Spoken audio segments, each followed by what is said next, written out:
welcome back to another episode of Never Watch Alone, and welcome back to Kaijun.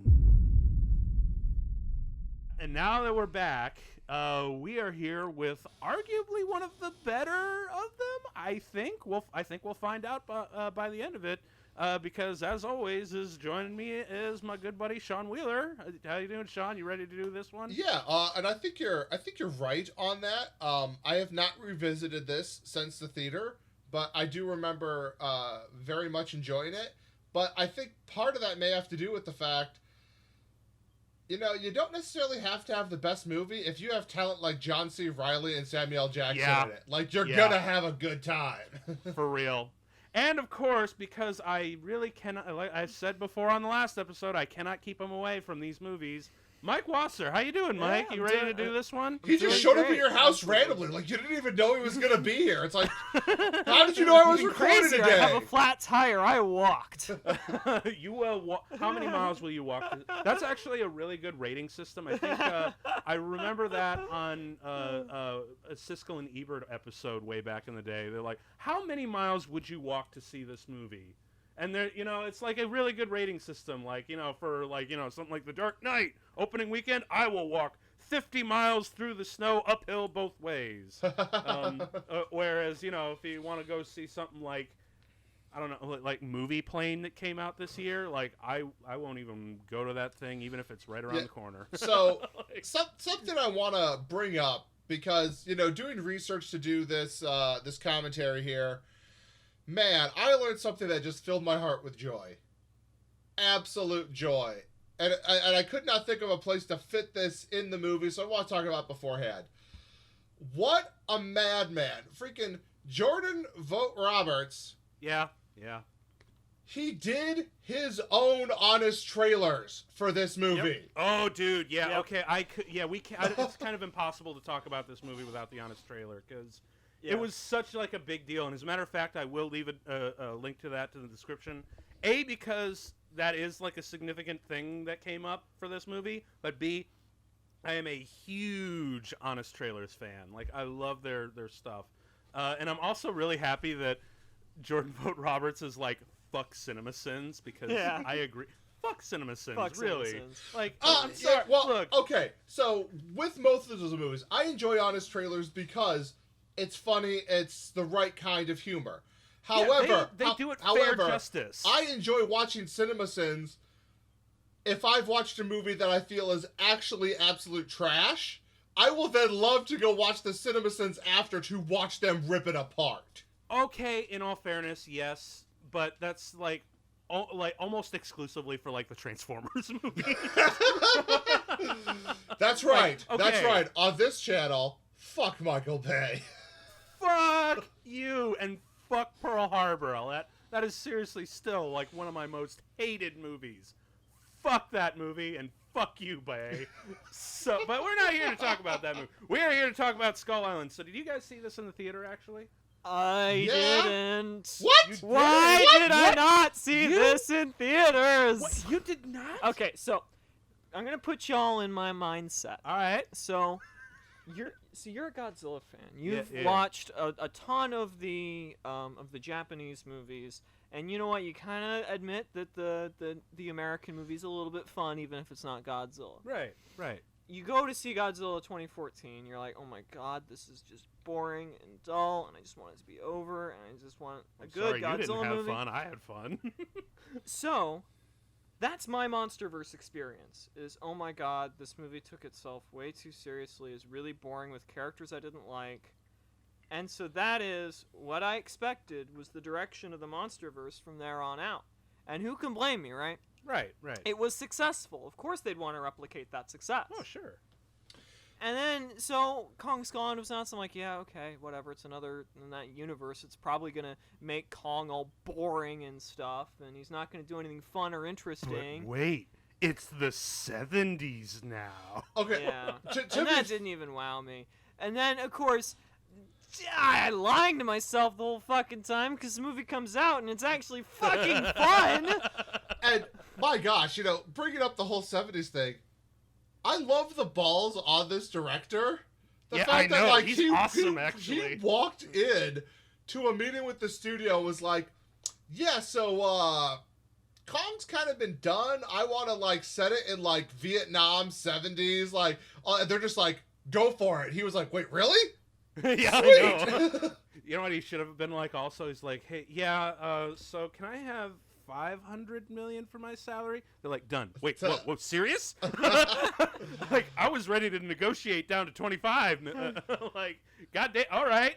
And yeah, and I was actually, it's really interesting because he hasn't done a whole lot since this. I mean, he's directed a few episodes of like a not well-known TV show that's absolutely hilarious. He really wants to do a video game movie. Like, he's got like the biggest heart on. Get into my wheelhouse. I have been looking into his Metal Gear movies so much. Yeah, I'm super psyched if he gets that shit off the ground. But I also have to wonder though. Oh yeah, and he's also doing pre-production on a Gundam movie. So yep, yes! I heard about that too. Ah, yes. But I also have to wonder if, you know, this movie made him fall in love with Vietnam to the point where he moved there and then almost got murdered. Yeah, I heard about that, man. Like, that was, that's really wacky. I don't know, man. He had to piss off someone. But 10 days in the hospital from an assault by probably Vietnamese mobsters. Like, yeah, I hear one of them actually got arrested in India. Well, regardless, it's one of those things where you're like, oh, like you almost ended up with permanent brain damage. Like, I can understand why, you know, okay, it's only been like, what, 4 years? Like, I get why nothing more has really happened in the meantime. Yeah. Shit. Yeah. Also, his little incident there, and I'm sure he'd probably agree, this is why in the Watchmen universe, it's actually a bad idea to make Vietnam our 51st state. Like, that's a really bad idea. Hey, I mean, it didn't work out too bad for the comedian.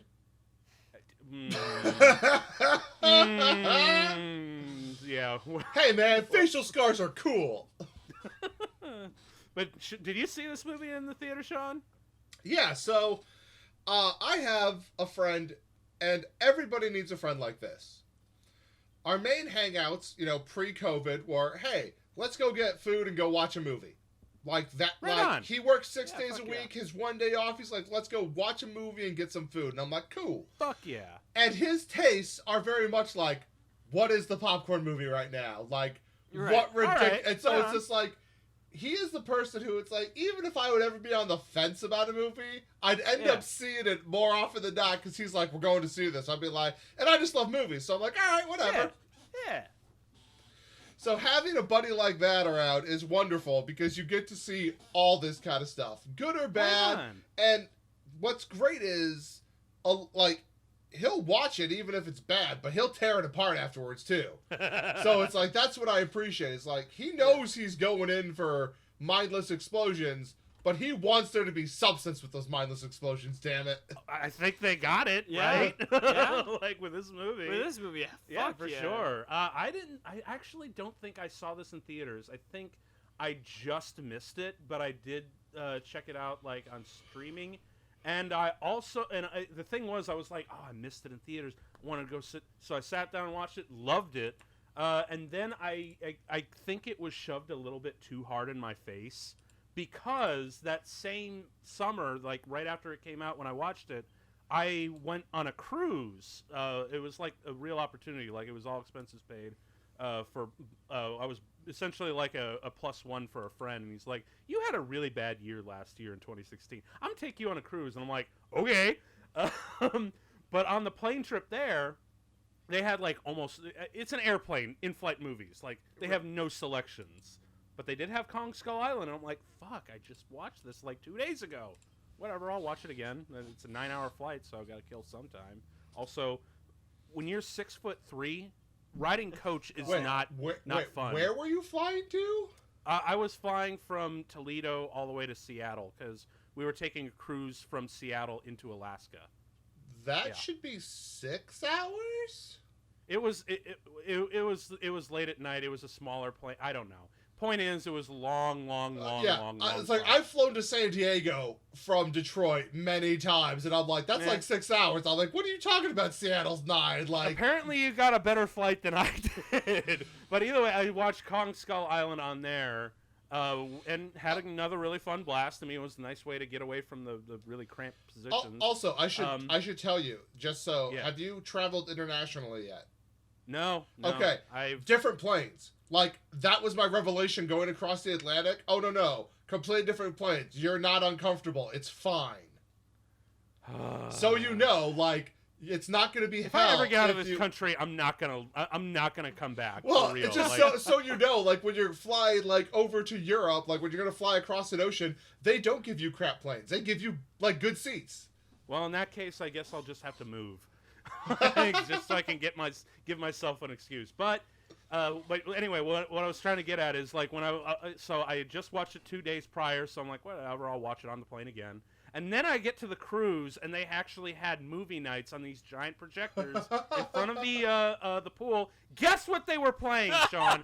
Guess what they were fucking playing? Why are you mad? Seeing this movie 3 times is not a bad time. Yeah, but it was in such succession of one another. Because it's like, look, this movie is fun. This movie's good, but I don't want to sit through it like 3 times, you know? You clearly grew up, like, just a bit too late to miss the glory days of video rental places. That's... No, I was there. Okay. I was there. Because, like, see... It's like, you're about my age. Right, but fondly remember. But what we would do is, like, this was common for me and everyone I know. We'd rent a movie, you'd watch it that night, then you would wake up the next day and watch it again, because you were you were going to get your money's worth out of it. I don't know if that's necessarily a universal experience. Yeah, I understand, like, you're trying to get all the mileage out of it as possible, but no, that wasn't my right. Well, okay, but I'm just saying, like, for me and my people, like, that was pretty much all of us, or maybe it was just my movie obsessed ass. I don't know, but it's like, might have been. For me, it's just like, like, I'm watching that bitch twice. So, like, I've also put, there's a movie, like, my favorite movie at one point ended on DVD, went back to the title screen, restarted, and I just let it play again. Like, I've rolled that way, so... Even so, like, I mean, I still, like, while I was on this cruise, I mean, I still had this beautiful landscape of Alaska while I was there. So I kind of wanted to look at that and not at the movie that I just watched twice already. Right, fair. So I would rather want to look at Alaska, too, at that point. But in all fairness, like, on the nights where I really didn't have anything going on and was just kind of playing, I would just... I would, like, grab, like, a drink, like a glass of water and just, like, sit down and watch it for, like, 10, 15 minutes. But also, I've since revisited it several times. I've loved it. Props to you, because, man, looking at Alaska from a boat's the right idea, because fuck them grizzlies. No kidding, man. No kidding. Anyway, I think we should actually start the movie now. Yeah, absolutely. Because, so... I believe it is streaming on HBO Max. I believe. No. I'm pretty sure they removed them all. Oh, real? Oh, is it because of that We had the stupid... same discussion. Yeah, we had the same discussion last time, Tim. Where were you? Well, either way, I hope you guys like either have it somewhere if you got it. Okay, I bought it on Blu-ray for like $8. You guys can find a copy. Yeah, for sure. And as we always like to mention, the internet is vast. So, get your copy ready because we are starting this bad boy in 3, 2, 1. Click. And there's the Warner Brothers logo. I really like how they made it seem like the hull of a ship or a plane or... Oh, yeah. I kind of wish, because I read that he actually wanted to go, like, full retro with it and do, like, the 70s Warner Brother logo, but they're like, no. Oh, that's a shame. I know, right? Because that would have been really smart. I honestly, when this came out, I don't know if I wasn't up on it enough at the time or whatnot, but I didn't realize 10 Cent Pictures was involved. They're involved in everything. I think they basically own, like, Legendary, or at least a portion of it now. They own a portion of a lot of stuff. Yeah. But that's also kind of why I'm all right with them. They don't want creative control. They're just like, we just want money from you. Keep doing what you do. Money time, baby. Oh, and speaking of money, there goes the $3 million plane. For your health. Yep. Oh, love it. I see a Kira jacket. I kind of want that jacket now. You want that Like jacket? it's a cool blend of It's- anime and World War II. It is. I just want the actual Akira jacket. I mean, not that that's not a cool jacket, but I just want the actual Fair. Akira jacket. Very fair. Very fair. But I do like this opening. Like, it's, adversaries that become friends and whatnot. Yeah, Jordan Roberts says he wants to do a prequel movie with these two characters just being stranded on Skull Island. Actually, I would fucking watch that. I would watch the hell out of that. Because it's sad that we didn't get, like, more character development. But I think that was just, under constraints of runtime. There's Yeah. so many characters in this movie. I think he actually wound up with a 3-hour cut initially. I want to see Yes, that. Like, no, I he kinda wanna did. see- The initial he cut, did? well, yeah, the initial cut for this was like 3 hours, and there were definitely subplots and things that had to be cut out. Oh, man. Fuck this. Seriously. Like one of the fuck all characters fighting a giant snake. Fuck all the Snyder cut hashtags. Release that. That would be infinitely more entertaining. And plus, I know there would be a lot more to these two as well. Because this sequence lasts, what, like all of 4 minutes? Yeah. Well, this is really cool photography. Ow!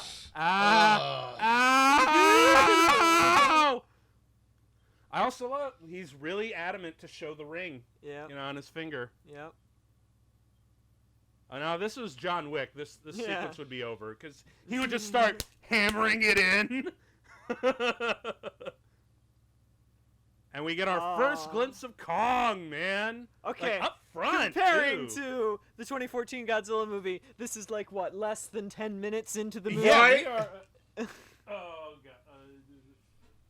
Yeah, we are 3 like 3 minutes minutes. in. Holy 3 shit. minutes in, and we already get to see our first glimpse of Kong. And it's Yup. not some cheesing little, glimpse. Nah, you fucking see Kong. Yeah, and, dude. And as it should Good be. title drop too. Yeah, exactly. It's like, we showed you him, title drop. Fuck yeah. And they also kept the one really good thing I think all of us agree was actually pretty fucking cool from the 2014 Godzilla, the opening titles with the redacted kind of stuff and the Yep. old footage sort Although of thing. this is bringing back to like code breaking and shit with the letters changing. yeah, which is fucking you're brilliant. Right. You're right. That's cool. Yeah, I know, right? I love this movie. And it's also kind of showing that time is passing, Exactly. which is that's even more effective than just, like the secret history and whatnot. No, let's actually just show our history and show that it's actually moving. As a matter of fact, if you look closely, you can see it's like blink and you'll miss it, but it's showing the dates of when they are, which is actually kind of cool in between the text of the stars and all the credits here. It's good fucking shit. Right? Now, I gotta ask, Mike, because I know you were a little critical of the score first time around, which I like the score for 2014 Godzilla.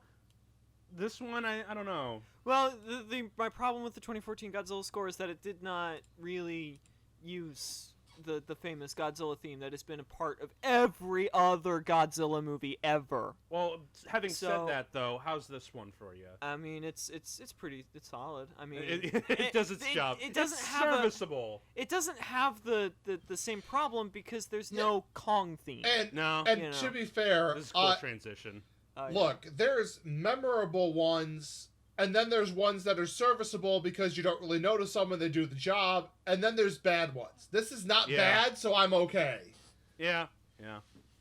I still really like that transition, It is though. very That was good. really good.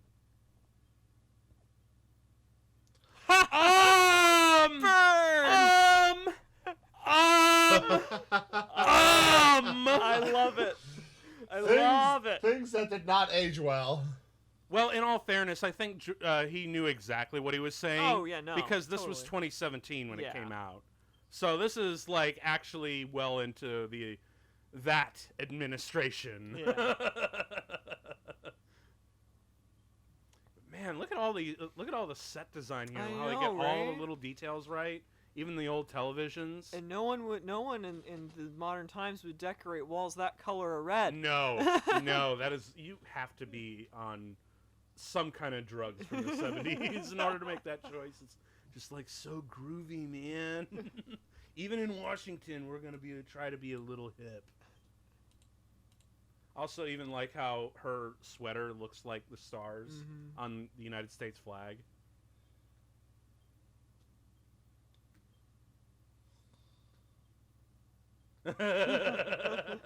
Man, John Goodman is just so fucking talented in everything he does, actually.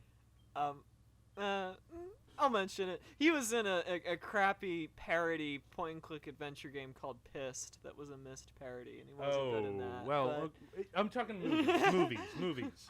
In movies, he's like, holy shit, he is just super talented. Skull Island. It's like the triangle thingy?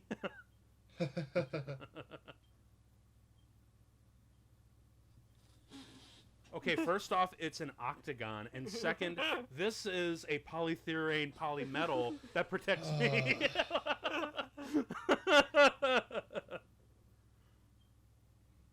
Not gonna lie though, because we've seen this scenario in like dozens of movies. It's a Lost World. It's like, I'm not gonna give you money to go on an exposition. They say this one little thing, and they're like, fine. And I don't know, like. Yeah. Honestly, I feel like that's just movie bullshit. You kind of need to hold the plot together. I mean, what are you gonna do? Devote like 20 minutes of the movie for this big old convincing thing? Yeah. You know? No. Let's get to the fucking giant ape thrashing helicopters around. Hey, are those telephones because of Watergate? I mean, that's probably why it tossed out the no more fucked up time in Washington, right? Probably.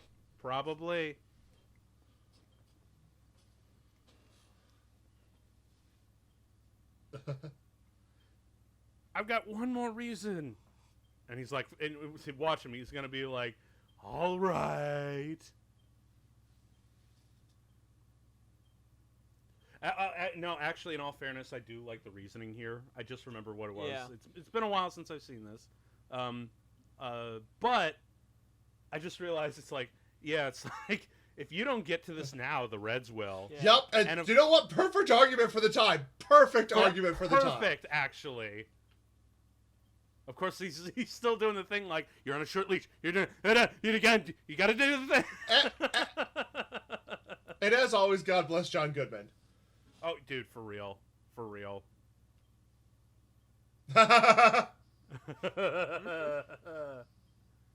Yeah.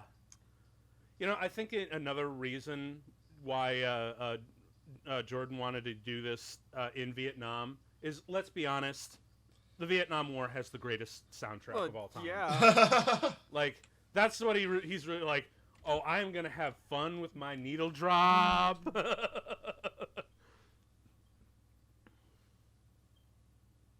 Oh, yeah. Yeah. Peanuts Gallery.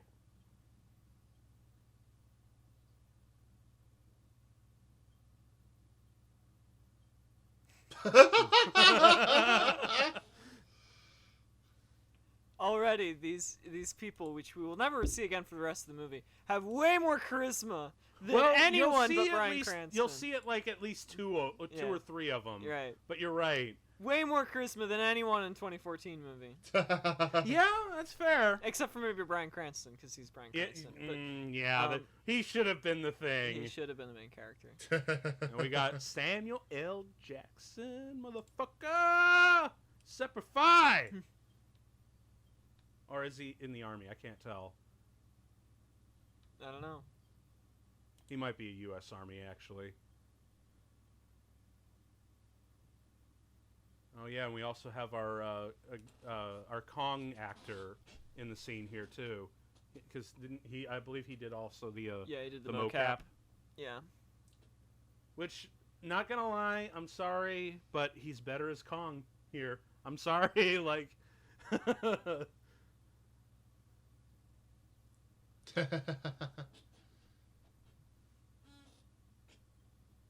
Also, I'm sorry, that southern accent. Just a little too hard, but whatever. And, you know, I can kind of see what Vought Roberts was doing. Like, he was trying to emote the kind of characters that you saw in Aliens. Right. You know?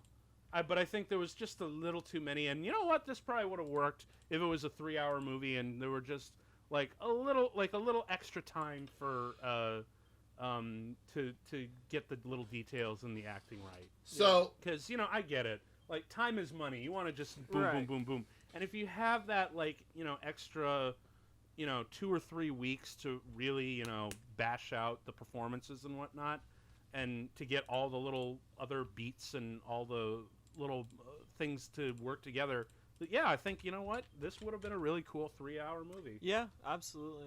I mean, it's definitely paced well enough that it doesn't feel like full 2 hours. Because after you get through the exposition does drag a little bit. Yep. Because it's just they have to introduce so many characters, and I mean, this is stuff that Jordan Vogt Roberts talked about in his his what's it called? Honest Trailers stuff. Oh yeah, man. Yeah. So, something I want to point out here, just because I love Shea Wingham, and he is absolutely the perfect cast for the role in this movie at the perfect time. I really wish his star was still rising. I mean, he was in Boardwalk Empire at this time, coming up. And, I mean, he is entirely the person who, had he been alive at the time and, or had it been made today, that would have been Lieutenant Dan in Forrest Gump. Yeah. So, he is just so spot on.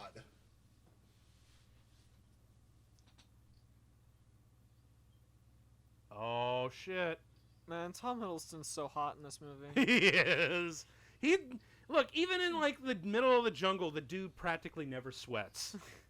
Like... And I think that's really the idea, is that, because, all these studios, they're really all about, like, the male and female eye candy. They gotta look good, because we gotta sell fucking tickets and make them look good for the trailer.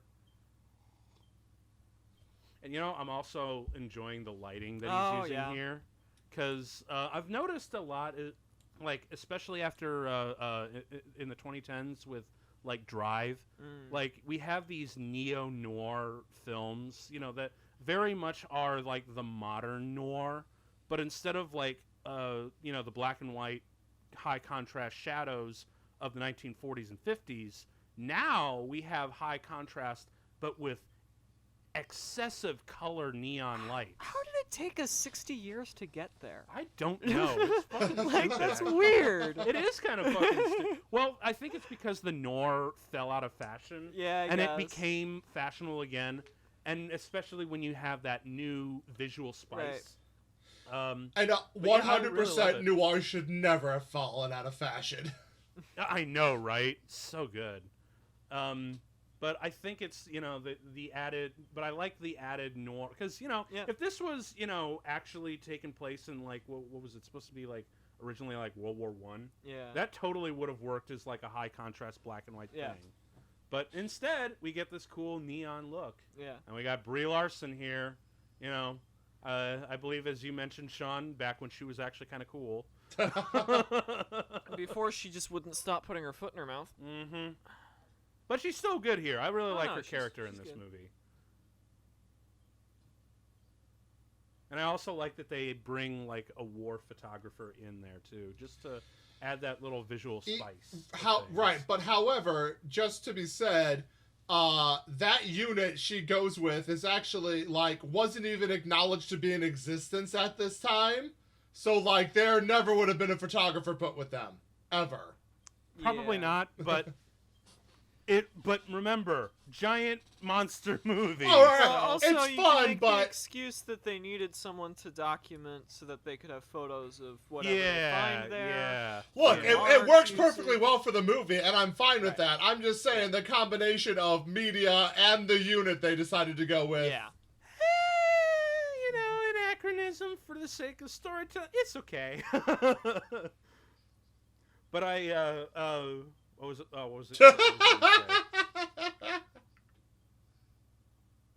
say? Yeah, I was just about to say, like, man, it's really kind of ballsy that they actually shot in Vietnam. Like, when you see, you know, the Vietnam landscape, and you see Saigon, that's actually Saigon. Like, that isn't fucking Vancouver dressed up. No, that they actually shot there, which is actually kind of cool, because I honestly can't remember the last time an American production was in Vietnam. I think. Yeah, and what's interesting is some of the first choices for this movie didn't want to do it because of how long they would be on location. They called him Jackson. He's like, King Kong? Hell yeah! I don't care how long I'm gone. Let's do this. Hell yeah! I'll go Hawaii and Vietnam on vacation for. Oh shit, yes. Although I gotta say, you know, because they're literally, this is like now they're actually like setting up the shared MonsterVerse universe, and whatnot. So they have Sam Jackson in here, and they don't have him do a parody of "You're part of a bigger universe, Mr. Kong." I think Disney would start giving them the side eye on that one. There's actually a lot of Marvel veterans in here, aren't there? We got John C. Reilly, we got Brie Larson, Sam Jackson, Tom Hiddleston, Loki. Like, God, we got, and I know there's more in there. Right, I don't even know his name, but that dude in the front right there has been in Marvel movies. Really? Has he? Yeah. So, you're right. It's on the tip of my tongue. Yeah, I can't remember the specifics, but some bit whatever. Yeah, he was had like a bit part cameo thing, like maybe in like a Spider-Man movie. Oh, either part of a villain or part of S.H.I.E.L.D. or something of like he looks like a smarmy government asshole. That's what he was. Mm-hmm. Although now that I think about it, because let's face it, Marvel is just like getting every fucking actor in Hollywood these days. Yeah. But it's actually kind of amazing John Goodman hasn't been brought in any spot yet. He might not care. I'm trying to think. I guess John Goodman could be though. That is a good point. Like, who would you cast John Goodman in the MCU? That's a really good point. I'm sorry, there's just no middle-aged superhero dads. Well, I mean, hell, you could have like a supporting character. I'm trying to think. Does any superhero have a dad? He plays really good dads. Well, except in 10 Cloverfield Lane. That was fair enough. That was kind of fucked up. And you can check out that episode from our Spooktober specials.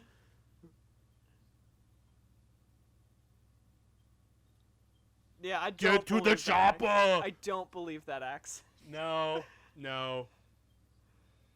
But we gotta have some way out. This is entirely a writer's... Again, movie bullshit. Yeah. But this is also the kind of bullshit that we acknowledge that holds and binds the movie together. Because sometimes you gotta have a little bit of bullshit to make a plot work. You know? And it's fine. Movie bullshit's fine. It's just when there's an excess of it, that's when it starts sticking up the place.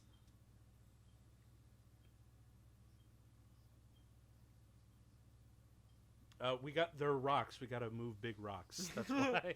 Really, really big rocks. They're really big, I assure you guys. I might even call them giant.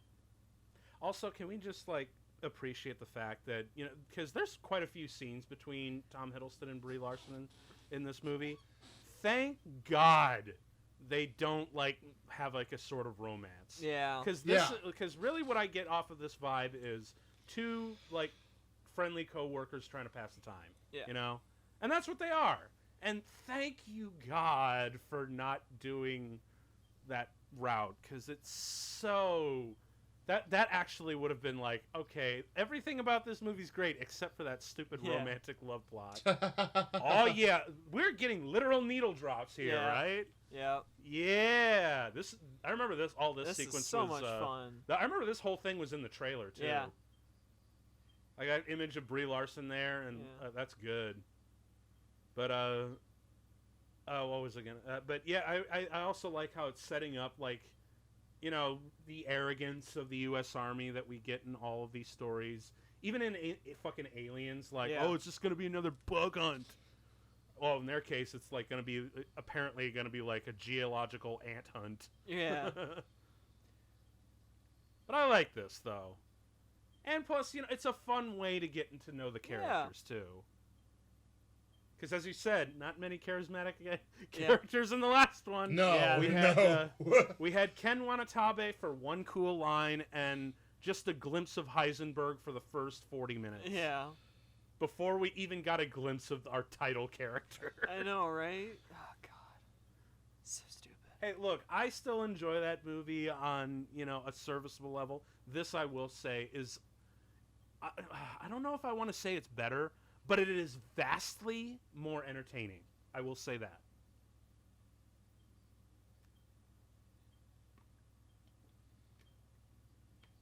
So, I'm actually curious.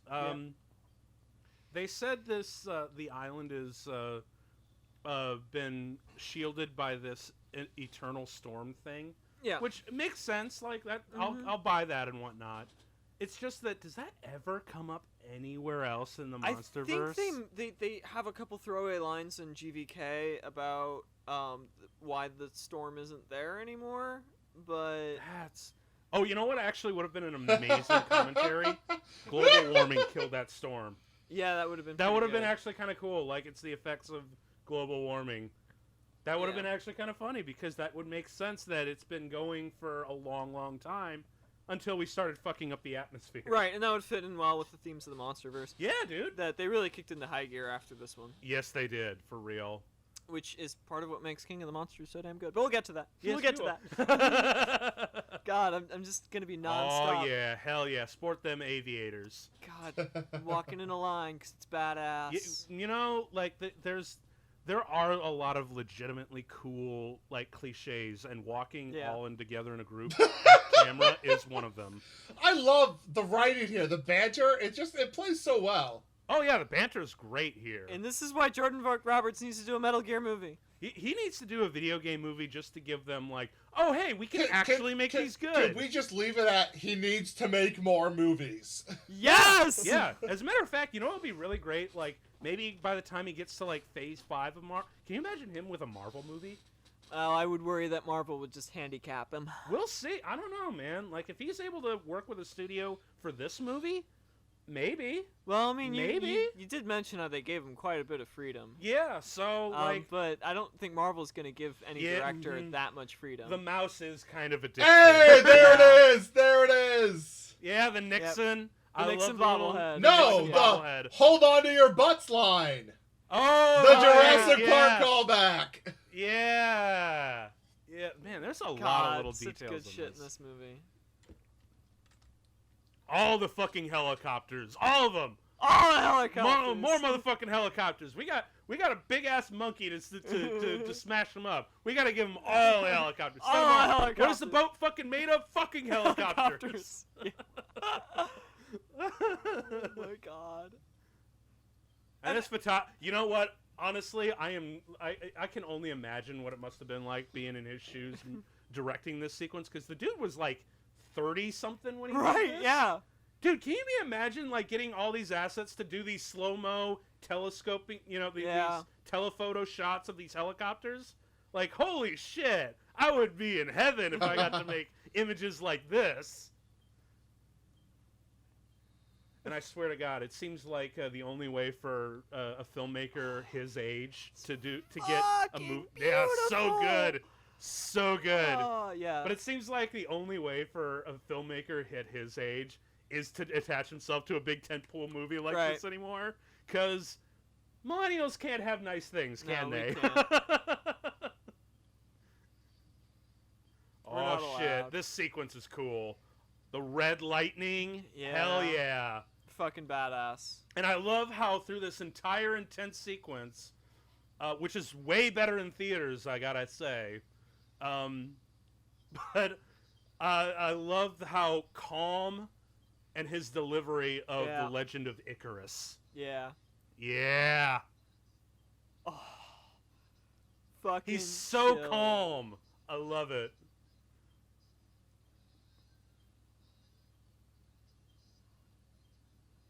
Oh, getting fucking goosebumps. Real words of encouragement. Yeah.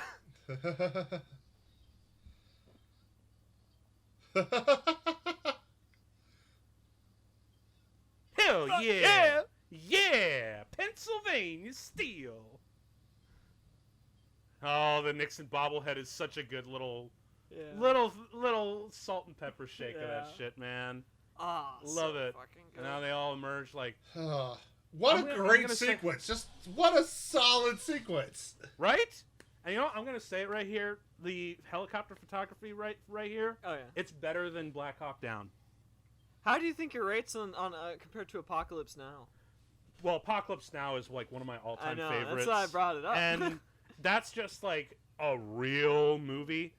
But oh come on, real movie? Don't be elitist. Elitist prick. Like it's like a real work of art. I can say, you know, like if this is a comic book, Apocalypse Now is an oil painting. And they're both works of art. Anyway, let's not get into a discussion like this. This is Okay. not what we're talking about here. Oh shit, we got that wide-angle lens Fuck for yeah. that landscape.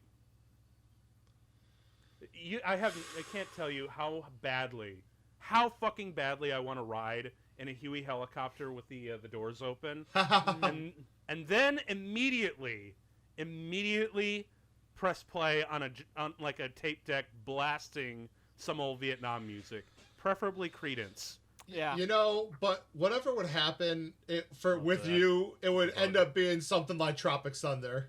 Yeah. Oh, well, here we got our Black Sabbath.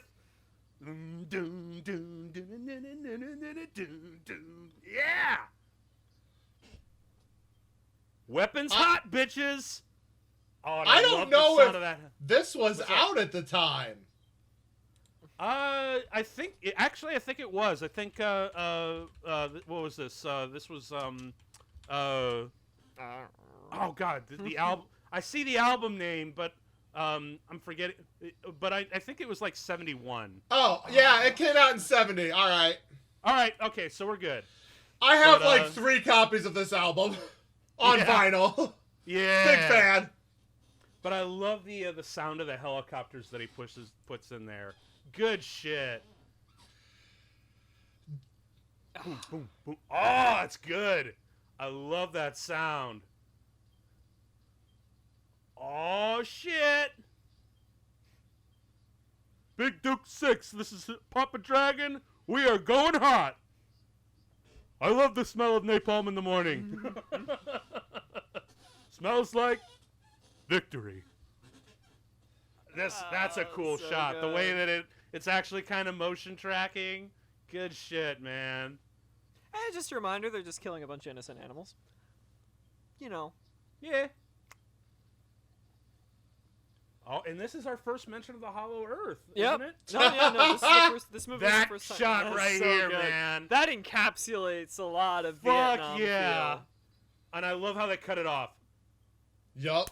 No, Oh, right and before. slow-mo and it's But so did you hear? Like he cut it off right before the final note. Yep. Not at the final note, but right before, which makes it just that little bit more jarring. Actually, I like that. Good sound design. It's fucking great. This whole sequence is just. This is Well, awesome. but then they spun the music back up just in the background for a second, then cut it again with the hand hit. Perfect. Yep.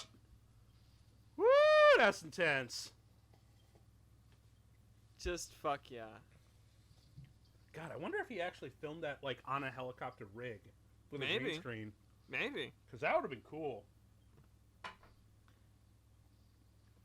Oh shit! Fuck yeah. Oh, that is hell intimidating. yeah. That is intimidating. And then of course we got to do it. We got to do the thing Yeah. where we just have the guy fall right in. Yep.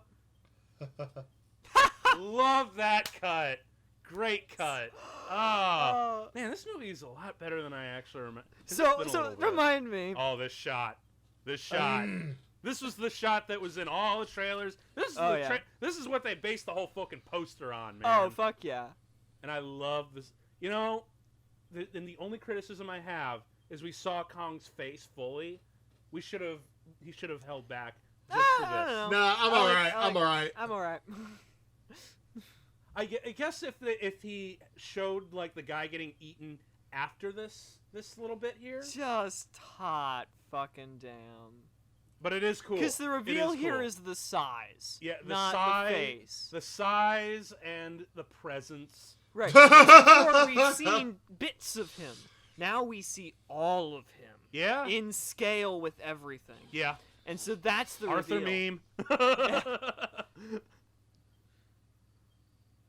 Oh, fuck. And now, straight off the bat, we get some real action violence. Fuck in, yeah. In the clear day this time. Yep. Not at night, not through a bunch of smoke, Dust. Freaking dust everywhere. or rain or any... No, we get a clear, beautiful sunset. Punch that helicopter. Fuck yeah. Punch that helicopter. Yeah. Kong hates helicopters almost as much as the movie Suicide Squad does.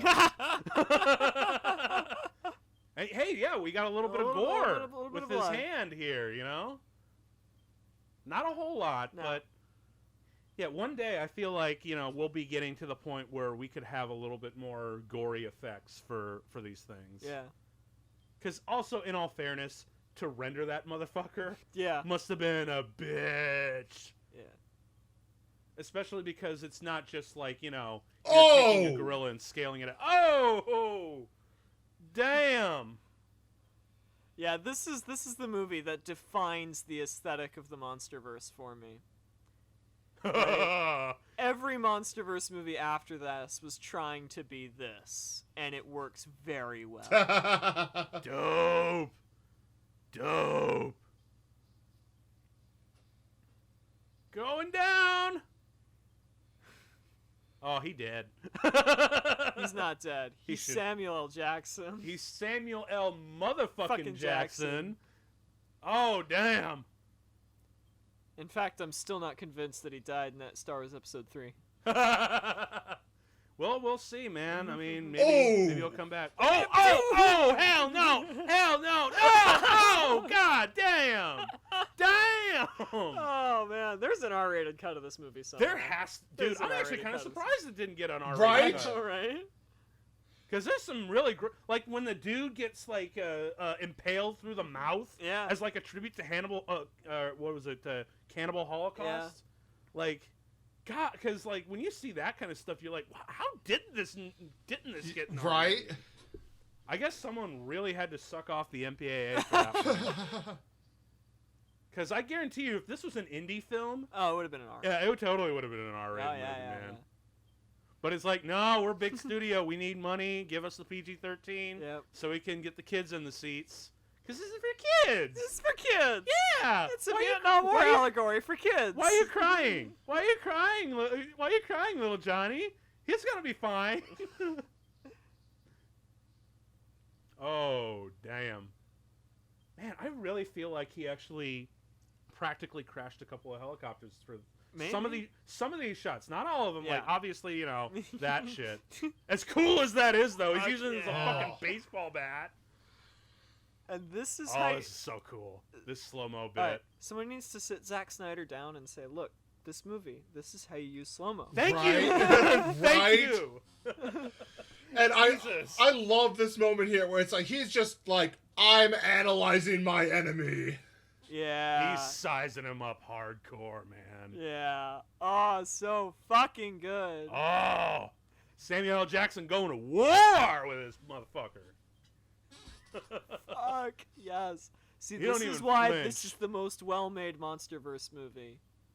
Holy shit. Good human characters. Good human characters. The imagery is striking as fuck. Right? This is Uh-huh. way more than the dialogue ever will. God, who was the DP on this one? All Actually, right, I'm gonna pull my look phone that and look this up, man. Because seriously, actually, I really forgot how visually striking this is, Yeah. and I want to give some props to the DP for doing this, man. Like his hot damn. Yeah, it's crispy. It's crispy. It's tasty and Ooh, spicy. Skull is land.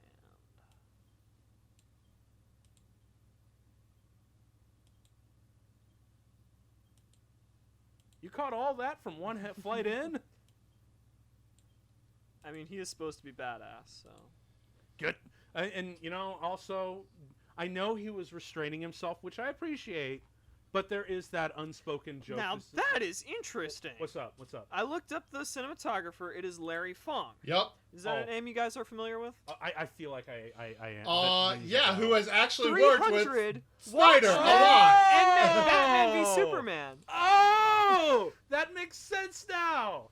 Okay. Yeah. Nah, So even fucking Sucker Punch and Cider, Super are 8. you learning what happens when your director of photography works with a better director? Boom. Blam, man. Damn. That's some good shit. Yeah. Wow.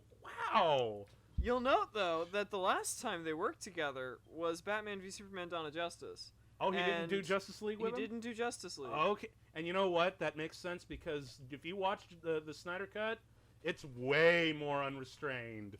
Like in terms of the slow-mo. It's like he jerks it off so hard. Like the meat becomes raw at that point. I'm kind of wondering who did do Justice League then. I'm just gonna go on this, IMDb train. I do like this little bit coming up here where was it? Where the one dude's like, how you got an appetite right now? Right. Right here it is. Yeah. Like, he's just like pulling out his can and is chowing down. And he's like, man, dude, how? What the hell? We just got taken down by an ape the size of a building. Why you even eating? And his response is great.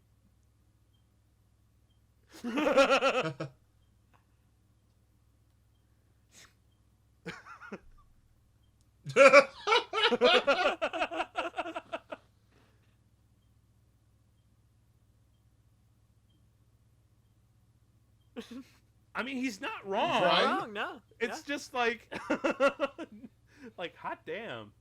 Well, he really must have been in the shit in Nam. He was like one of those... Dude, you know what? He was probably this one of the unit dudes that he got in that Lost parody in the Call of Duty games. Oh, yeah. So I just keep reading the fucking numbers. So this is the kind of unit that was not publicly even acknowledged. They were doing that level of like sneaky shit missions. So yes, these guys saw the fucking shit.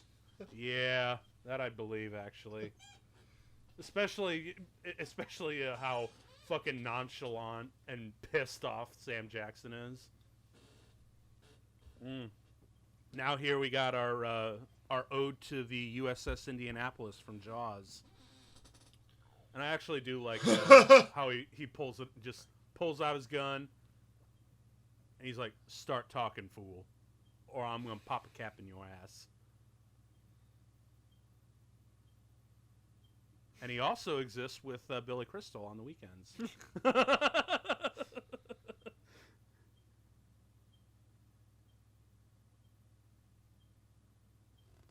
It's about revenge.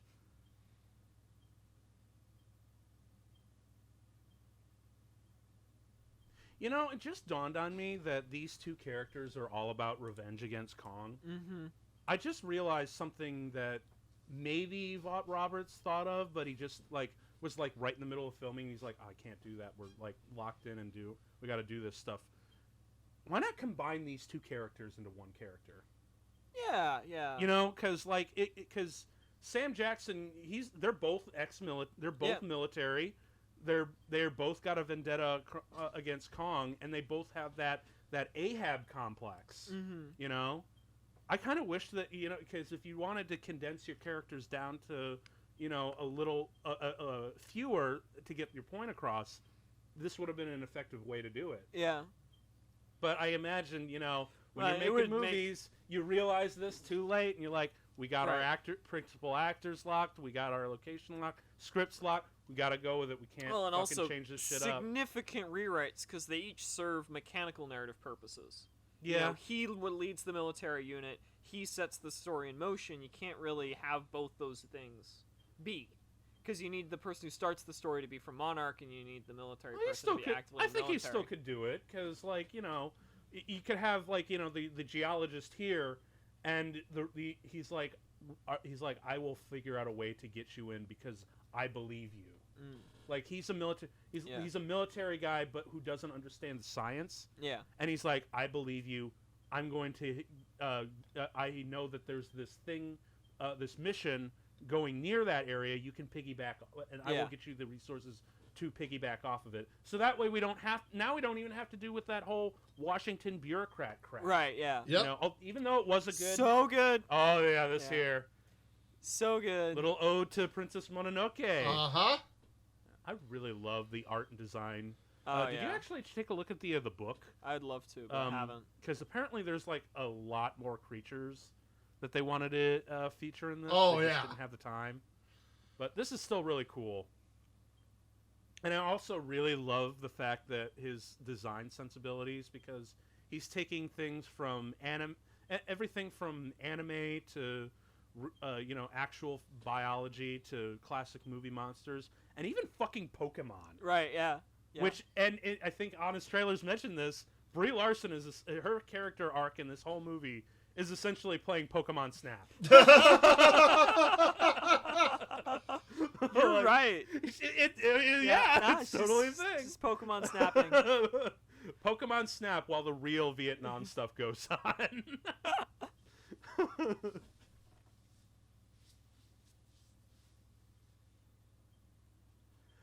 They kind of will. Let's be honest. They managed to do some shit. They do, but ultimately, It's a pretty weak answer, but they answer. Also, not really. I know this is just like Jordan Rodriguez, just doing a little bit of self-indulgence, but I'm here for it actually. But another reason to do a Vietnam setting is the fucking uniforms are just so fun to play with. I think it's interesting that they're U.S. military, but that guy's rocking an AK. Well, he mentions later in the film that he actually took it off a farmer. Right, yeah. Ah. So there's like a little bit of an arc with that weapon, which actually I kind of like that they explain that. So it's there. And then we get... Seriously, this moment right here should have garnered it an R rating. Yup. But it's really cool how they handle it. Like, Oh, this yeah. is cool. That right there, man. Yeah. I think the reason why is that it's blocked by trees and it only lasts a couple of seconds. And you don't see any blood. If it was like a full thing and there was a lot more blood, that would have been an R rating Yeah. right there. Automatic. Like, don't care how many of you people you sucked them off. I mean, still no blood, even the pulling the thing out. Which isn't, I mean, I think they imply it with dark shadows Yeah. and whatnot, but yeah. Didn't they call this thing? I think they called it the mama legs, or mama long legs as opposed to daddy long It's legs. clever. Cut that shit off. Yeah. Cut that shit off. So good. Yeah. That's a lot of fun, actually. This. Ooh, Whew. damn. Whoo. And you know what? I'm also really glad that they don't Ooh. make any references to Alien and made the blood acidic or anything. Yeah. It would have been so easy to do, Yeah. but glad they didn't do that. Really Also, glad. I should mention this feels like a Toho monster to me. Really? It feels like a Toho Ooh. monster. You to me. know. Actually, do you know what this feels like to me? And I think this is exactly what he was going for. Yeah. This feels like Miyazaki's Nightmare. That feels so accurate. Yeah. But Capping your ass. it's Toho in that it feels like a mixture of a bunch of different animals and Yeah, bigger. yeah. And that's kind of what Toho It did for a fits, while. though. Yeah. It really Yeah. fits. Yeah, Toho would like to just scale up Is- things and jam other animal parts. on Wait, top so of things. basically, actually, Miyazaki's Nightmare is a good description of Toho in general. Yeah, I suppose. It's like, Yeah. this whole balance of nature, but it's the dark side taking over and shit like that. It kind of is, isn't it? Yeah. That's cool. Yeah, no, That's I a can really see cool that. way to... Wow, man. This guy really is smart. Yeah, God, he knows what make he's more fucking doing. movies, Jordan Vogt Roberts. Like, And hot certainly damn. make more movies with Japanese properties because you get them. Yeah, You for understand real. them. Right? And that's so refreshing because like the closest we had to like a fucking Gundam movie was fucking Ready Player One. That's the closest we've ever Because gotten. it happens to have a Gundam. Oh, and that's a whole other podcast though. Ready Player One's an interesting case study. For Yes, it is in both book and film. But yeah, we're not here to Yeah. talk about Ready Player One. We're here to talk about Kong Skull Island because now we're about to meet the Iwis. I really like that name Yeah. actually. This is cool. And I love it's the best representation of natives in Yeah, any Kong movie. It kind of is actually. It obviously there's still some things that are not quite Although, cool, but although he did steal a bit of a beat there from Pirates of the Caribbean 2, yeah, where they they got the camo and they just open their eyes and they're like, "Da!" yeah, Like, and then the real star of the show. fuck yeah. Look, all these actors are wonderful, but Jesus Christ, John C. Reilly just steals all of the show. So Like, good. My God. And it becomes to the point where not only his performance but his character is so compelling and so interesting. You're like, I don't even care if the other one's Right. I'm just like, John Reilly, please don't die. Please don't die. You need to go home. You need to go home. And hey, that was Brie Larson right there. Oh yeah, that's right. She was actually doubled as one of the natives, which is Interesting choice. But Yeah. like, what? I mean, I guess maybe Brie Larson just really wanted to spend some time in the makeup. But chair, what I you know? don't get is, why did they give her a close-up as a native when she's double That is a parted? little I'm weird. like, wait, what? Maybe there was another plot there going on, and they just cut it. Maybe. Like Maybe. Actually, I don't know. That could have been a thing. I, but you're real. He's doubting himself. Also, another thing that really plays into my sympathy to John C. Reilly's character, as I mentioned, I'm from Chicago, and he's from Chicago, and he's always talking about the Cubs at Wrigley Field. Yeah. And now, I mean, I'm not really a baseball fan per se, but my family, as opposed to are you Sox or Cubs? My family is very much the Cubs. So Good lad. this character really speaks to me on a very personal level, and I just, oh my God, the entire movie I'm like, must protect. Oh, dude, man, you don't want to be drinking that water. Well, he's Do not be drinking he's that. just washing his hair. Okay, but just don't be drinking that, man. You'll be getting malaria, man. So, does he need to be in the movie? I don't even remember what he does. He dies. Okay. That's it. Yeah. Like yeah. he's supposed to write a letter to his son, Kong and then he butt. dies. Kong butt. Kong he's got a thick ass. He got a thick ass. And see, and you know what? I think the whole reason this is here is just to say this actor got to act against himself. Sort of like that. Yeah. But it's not as ego stroking as No. it was in Alien Covenant. Right. When what was it? Yeah, David and what is the other guy? Michael Fassbender. Yeah. Michael Fassbender acted against himself. Also, less weirdly homoerotic. Oh, thank God. I'll do the fingering. But hey, we got a little bit of gore here. Yeah, now. no, a little bit. A little bit. Not as much as you were hoping in the Not last. as much as classic Toho stuff. Right. But hey, we're at least getting a bit of a taste here. And again, I think it does fall into that thing that big studio tentpole movie. Yeah. Got to have that PG-13 rating to get all the seats filled and whatnot. Can't really afford to do an R-rated movie. I guess Kong's immune to malaria. Well, If you grow up there, you're used to whatever it is. Yeah, and plus, that's just like the animal factor of it. Yeah. Oh, we got. Hey, check it out, our cameo of a Japanese porn star, everybody. Oh man, so you mentioned that Kong ass. Now it's about to get sexy. It's about to get really sexy here. I know where this is headed. Also, Damn. Also, fun fact: original King Kong vs. Godzilla, the first monster fight is indeed between Kong and a squid. Oh yeah. That's So, like a little fun little, little- And he eats it. little nod right there. Yeah. I guess they actually fight per se, but they appear on screen together. So. I imagine he's just looking at him. He's like, "Yo, bro, you want some calamari?" No. All right. Well, I'm taking this over. I'm gonna go put this. I'm gonna go put this in my fridge. Come on, fool. Come on. Let's go. I also forgot to mention, just because the water effects in that sequence are really good. Fantastic, yeah. Really good. Yeah. I believe the scale with the water there. Yeah. And I think that was a really smart choice. Oh, totally.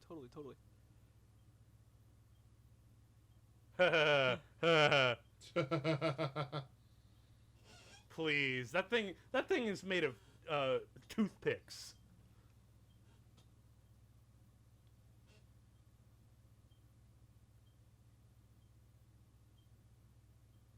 I really like the presence that these natives have. Yeah. Because again, I think you're right. This probably It's is the best like, representation. I mean, in fairness, the bar's super low with Kong movies about representation of native yes, cultures. it is.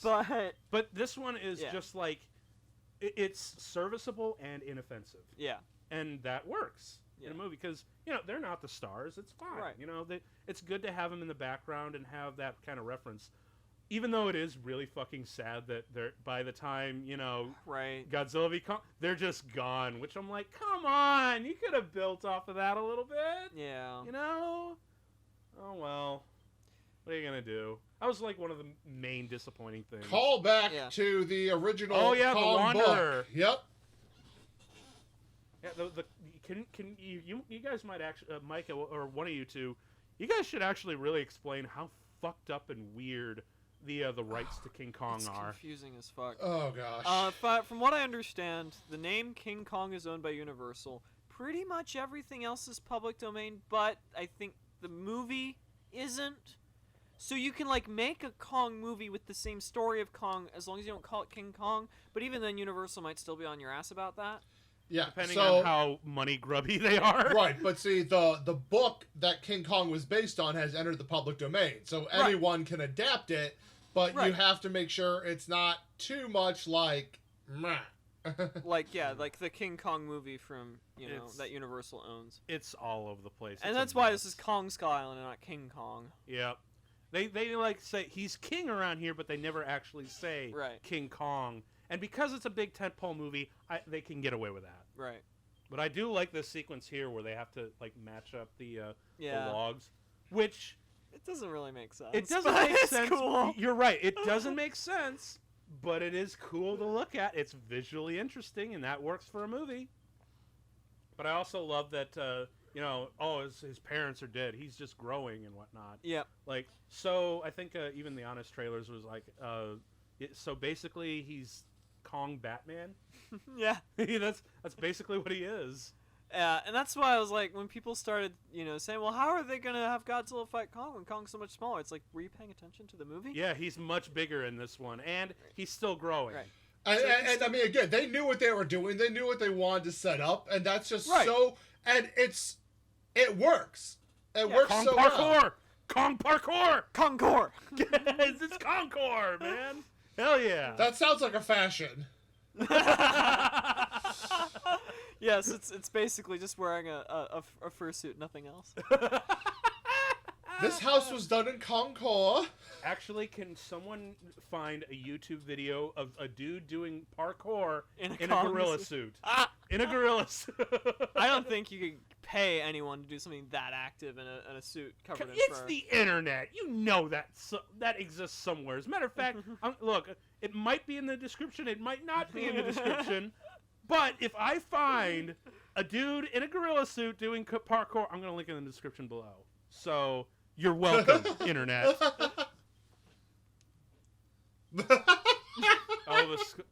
This is the closest I think it actually gets to that Marvel kind of humor. Yeah. Where it's like, I think it's a really good, that awkward kind of Whedon banter. Yeah. That's the closest it gets, and thank God. It's not overbearing, Yeah.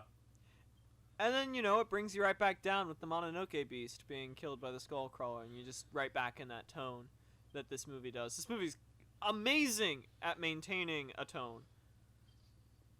Because it's a goofy, it's a fun, it's a silly movie, but it manages to maintain its tone.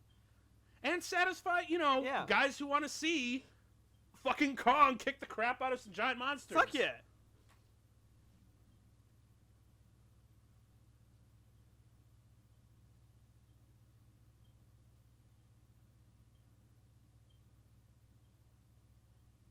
Bum, bum, bum.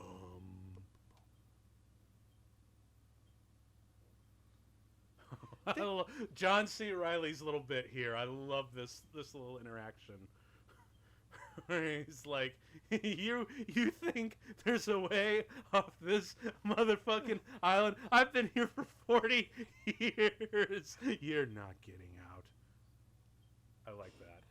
That's good. Yeah.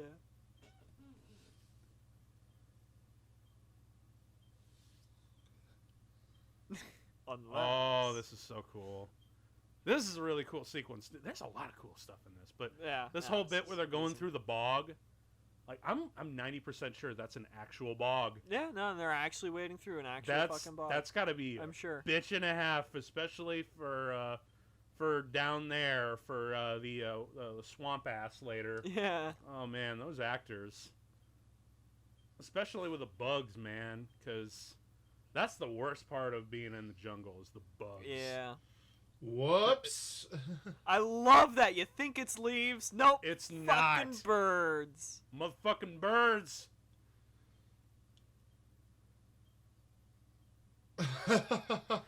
Also, can we acknowledge that this movie has like the tone and the presence that Jurassic World so desperately needed? Yeah.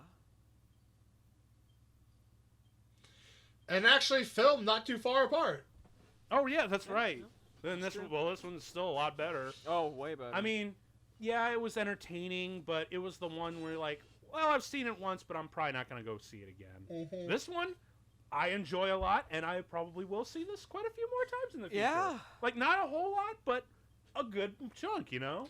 Like it's one of those movies where it's like, I don't know if it's going to be my go-to very often, but if I'm hanging out with people and they're like, "You want to watch Kong?" I'd be like, "Yeah, duh." Yeah, exactly, for sure. And here's a big Metal Gear reference: the Gray Fox. Oh yeah, I really love the design of this thing. Yeah, the Gray Fox. And I really love how they actually get to really photograph it and not just have it be this set that the actors are on. No, let's actually give it a little bit of character. Like, let's see the parts. Yeah. You know, Absolutely. and the base. I love the baseball. The baseball is a really great touch.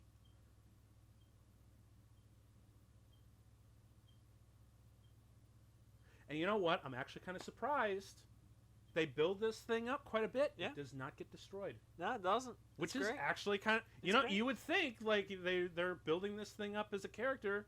I actually kind of was thinking they're probably going to trash this thing. No. No, they don't. It's actually kind of... It's the Gray Fox. Little refreshing.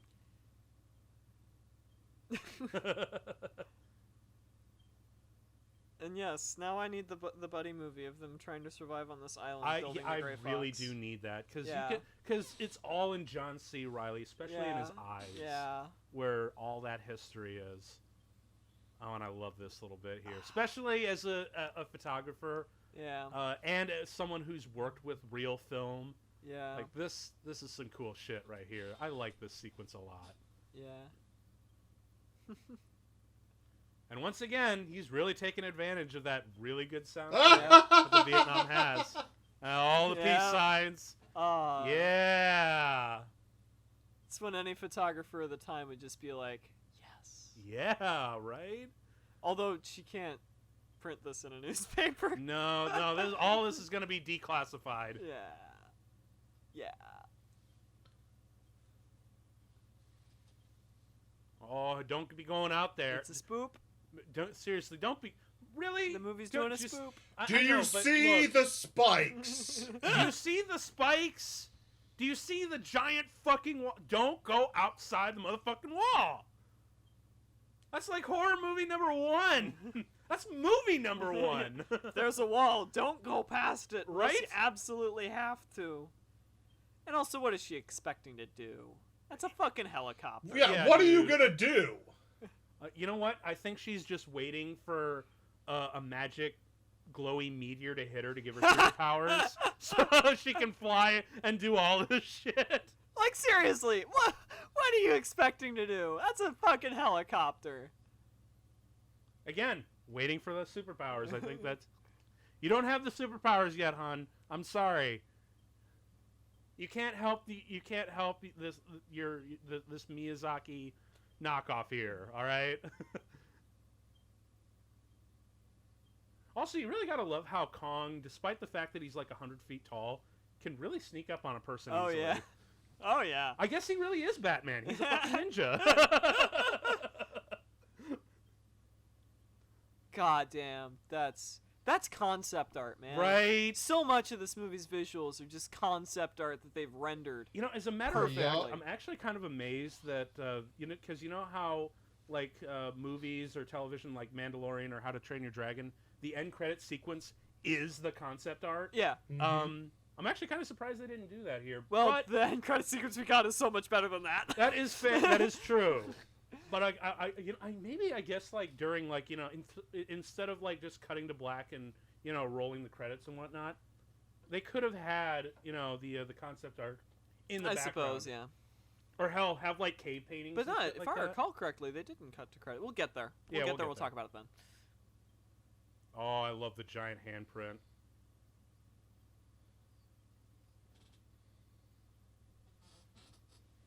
And once again, he's actually kind of restraining himself. Yep. Because there's the unspoken joke of, if it bleeds, we can kill it. I think, you know what, about combining the two characters, I think it's nice to see the two different perspectives. A little bit, but I think it 'Cause, would like, have worked that- if there was a more present Right. geologist character. Because that moment of them both looking at the handprint and seeing their different reactions, he's like magnificent, and Samuel Jackson's thinking about all the ways that they can get him killed. Right. That's cool. But yeah, see that little bit where he explains the AK. It's kind of nice. I like that. And this is just really fucking cool. Fucking great. Especially and when it cut. parallels. I like that. I like that a lot. Oh yeah, some more CCR. Bad Moon Rising. Best use of that song was American Werewolf in London. Yeah, you can go back to that. You can go check out that episode. Mike's guest That's an starring on old that one one. too, man. That's Good an old episode. I love that one. That was a fun one. That was really underrated. Yeah.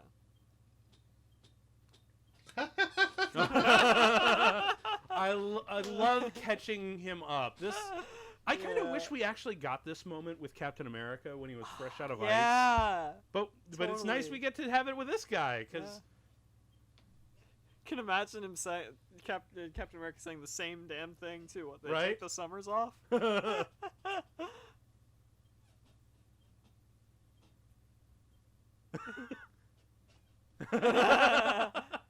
you gotta You gotta think it through. love this guy. Oh my god. And he's like, oh yeah, we put a man on the moon. What's he? He's just taking it in such strides. I love it. Well, but I mean- look at where he ended up. I Like, know, he right? has seen some shit. Yeah, see, that's what he's all about, is sending his letter. Yeah. Which, again, you could have taken that arc and put it into another one Yeah. of the characters, So, yeah, there are a little bit too many characters, but I think there's just enough different arcs Yeah. going around that you could have condensed it into just a Yeah. smaller number of characters. So good. This is a cool thing. This is another one of Miyazaki's nightmares, man. A fucking tree mosquito thingy. I don't even know what to call that thing. God, but it's cool. So good. Run. Full move. Yeah, you know what? Actually, at that point, if it's turning away, Run even Jump- faster. jump Yup. on the back of that thing at that point, Oh, damn. Now I'm surprised I didn't get an R rating for that shot. That's a lot of blood for a PG-13. Again, it's the Yeah. quick cut, and that's why. It's Yeah. too fast. It's too Oh, fast to and be some hot. nice Bowie. Yeah. I have some motherfucking Bowie. Call him a time travel. I like that. Yeah. I love that. He's like, what happened to swing? Trust me, man. This is the new sound. Am I right, man? Yeah, man.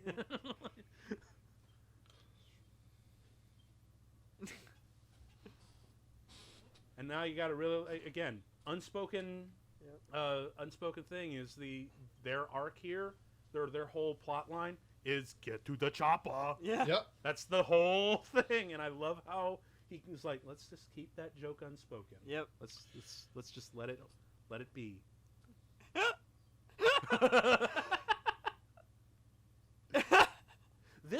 should feel like it would be in a Marvel movie, but it feels different enough. It you know? does,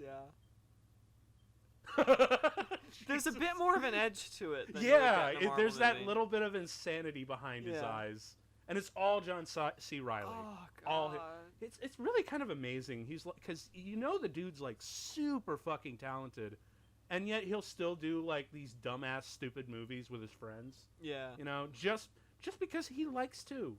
Yeah. And I respect that so fucking much, because he's been in some horrible. You remember that Sherlock Holmes movie that came out not too long ago with Will Holmes Ferrell? and Watson, yeah. Fucking awful, but Jesus Christ, he is super talented. Hell, he's like, arguably, I think he's like one of the better, like probably the best performance in Chicago, maybe. Like, that was really surprising. I'm like, what the hell are you doing here, and why do you continue to steal the show? Yeah, his rise from bit actor to, like, absolute icon was fantastic, and I'm glad it happened. Right? I'm also really glad that he did something as insanely stupid, but just mind-bogglingly entertaining as Walk Hard. That was amazing. I love that one. It's so stupid, and I should not like it, but John C. Reilly made it work.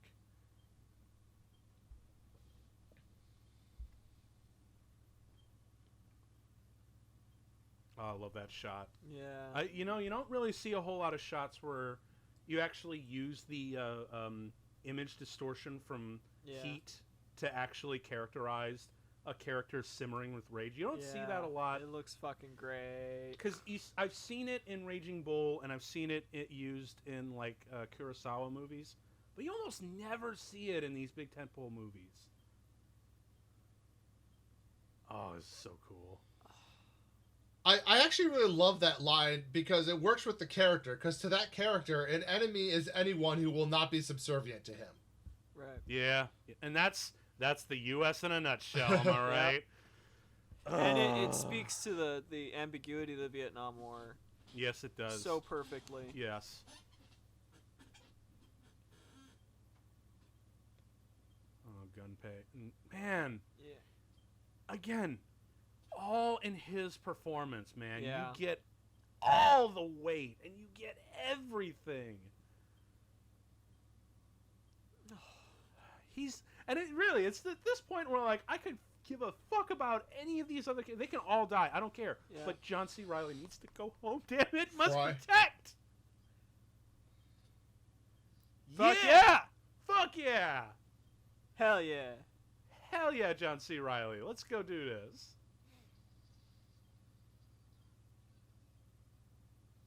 Oh, got a little bit of Star Wars in there, a little bit of the Millennium Falcon. Yep. I mean, if you're repairing a ship, you have to have that. Come sound on, effect yeah. in there. Why? This is a monster movie. Damn it, have fun. And they do. And that's why 2014 movies suck. Didn't have fun. Except for that last 15 minutes. Well, yeah, the last we waited. It was like we had to wait a while for the fun to begin.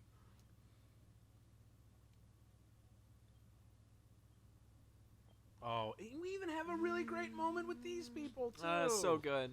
I like this, and I also love that they never speak. Yeah. It's actually a really smart idea. Like, they communicate wholly through their eyes, and he understands them through their eyes. I love that. As an actor, this must have been an absolute delight. Yeah. To getting the to opportunity to. Yeah. Just with your eyes, Yeah. let's communicate everything.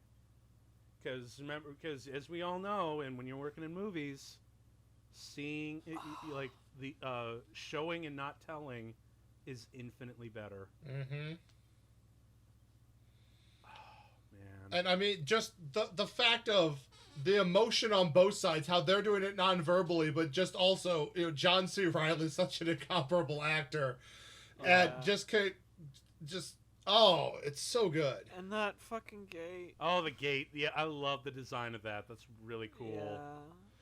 Yeah. And that 100% cool. would, like, track if you had, like, bamboo type of stuff. Like, it's very inspired by the way stuff would work in the region. Mm-hmm. I I imagine that was like a little bit of him, like Jordan Roberts, like, no, let's really show off that Vietnam look. Yeah. You know, not just from the American aspect, but from the native aspect too. Oh, and It's like every other shot in this movie is just concept art they put on screen somehow. Love this perfect track. It would have been a sin to not use this song. Am I right? Yeah. Love the footprints. Through the jungle. And around. Oh, so good. But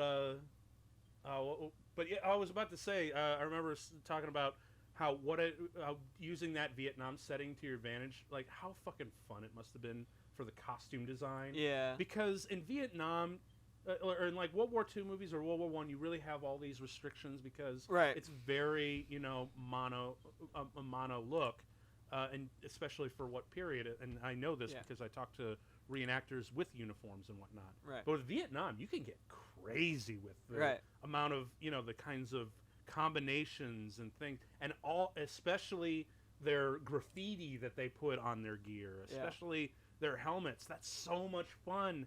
And it's also like wonderful little salt and pepper shakes of their characters that they can express visually. So yeah, I think that's just another really smart reason to do this in Vietnam instead of like World War I, because I think the original draft was like I think it took place in 1917. Oh, it makes sense. Yeah, which again, I mean, hell, Wonder Woman surprised me with its World War I setting. No, it worked well. Maybe that could have done too. But you know what? I'm kind of with him, man. It's the fact that he went with Vietnam is a little bit smarter and just more visually interesting, and lends itself to a little bit more creativity. You know. This crazy Santa Claus time traveler. Oh, it's so good. We're on a motherfucking boat. We're on a motherfucking boat. And that's how you do a reference. It's tasteful, right? Yeah. Flare.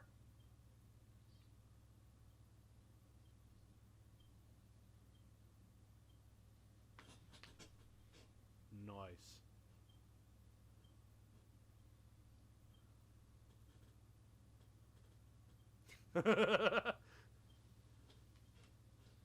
Well, in just a moment you'll be able to. There'll be more room anyway. Oh, another thing that could have easily pushed this movie to an R. Oh, I know. This is a little bit of Starship Troopers here. Yeah. Am I right? Oh, there's the down the barrel shot. That's some Call of Duty shit right there. Yeah, like. But yeah, this shit right here. Yeah. Done in silhouette. Oh, damn.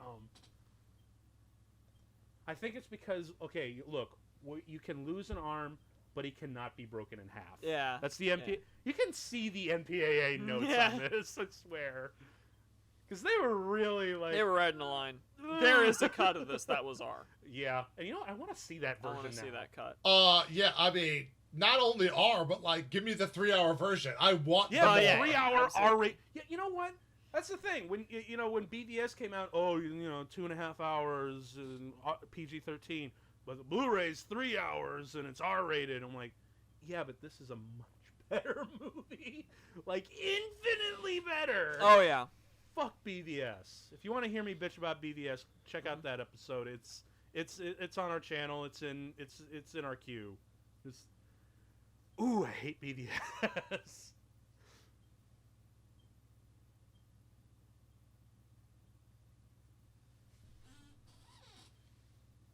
Damn. Did I miss the parade? I like that.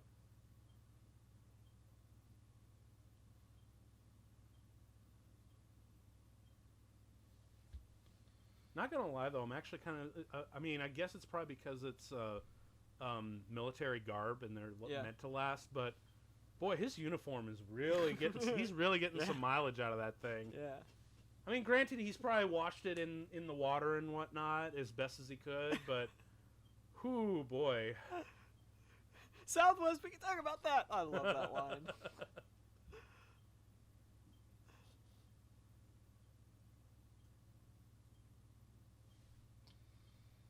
Oof. Yeah. Oh, boy.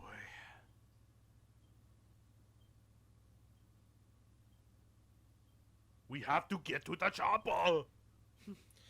And you just know from his face right there, he's like, yep, you're not in charge. I'm lying to your face and I don't give a shit.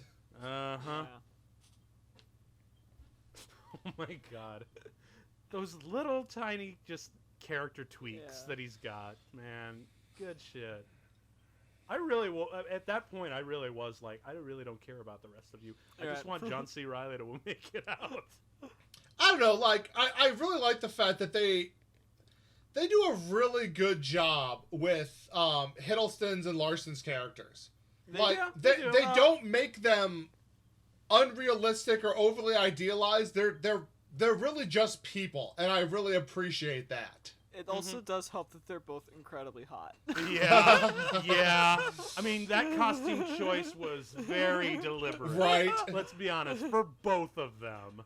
Let's just put them in the tightest t-shirts we can find. Yeah, get them in these really nice pants.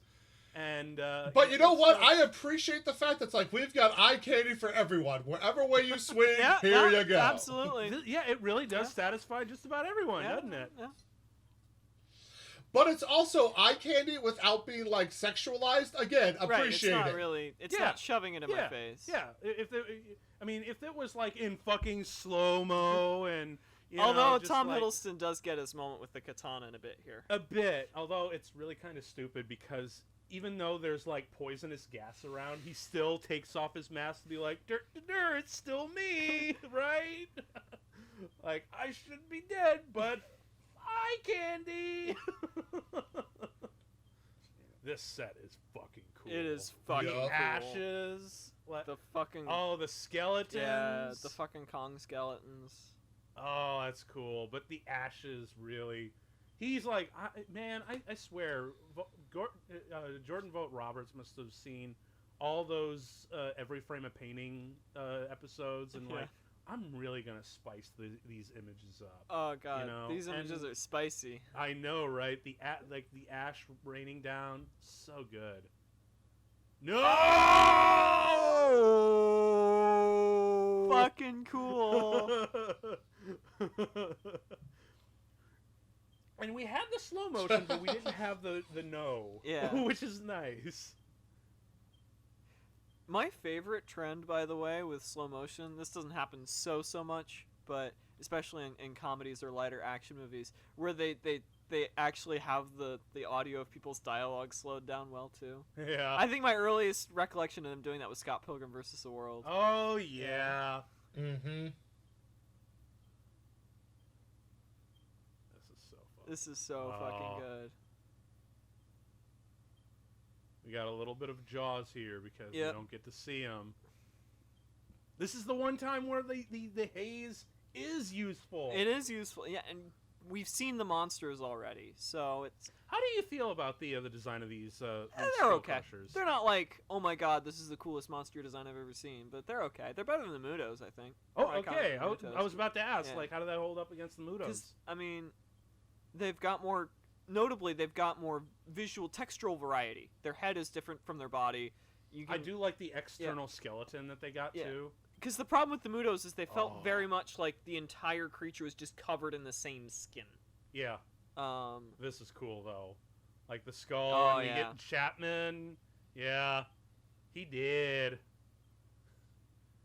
He's like, hey, Samuel Jackson, I found your guy. Can we go home now? Body. Can we please go home now? Please, let's just go home. Let's go home. I don't want to be here no more. For real, he should have just been like, picked up the dog tag. He's like, yeah, I found him. Oh, this bit. Yeah. The katana. Yeah. Oh, and then. Uh-oh. Oh, bye, John Goodman. Oh, so good. The flashes. So fucking good. This is such a really cool tool here. Yeah. Not only is it good for visual, but it also has the sound.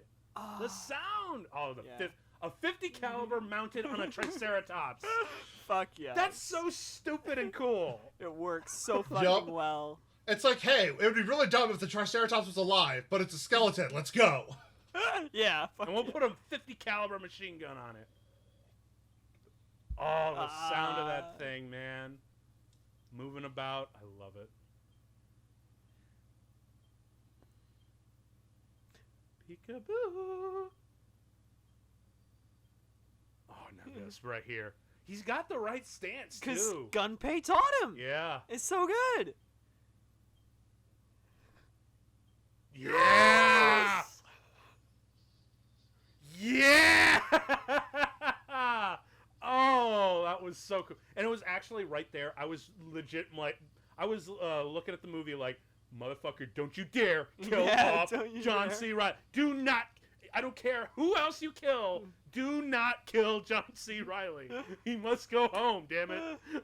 I was actually ready to scream at the screen if they actually did have the balls to kill him off. Jesus Christ, this is awesome. This is fucking amazing. I'm actually kind of surprised the flamethrower didn't get taken out. Usually the flamethrower is the first to go in movies, but no, we actually get to see this a little bit late in the movie.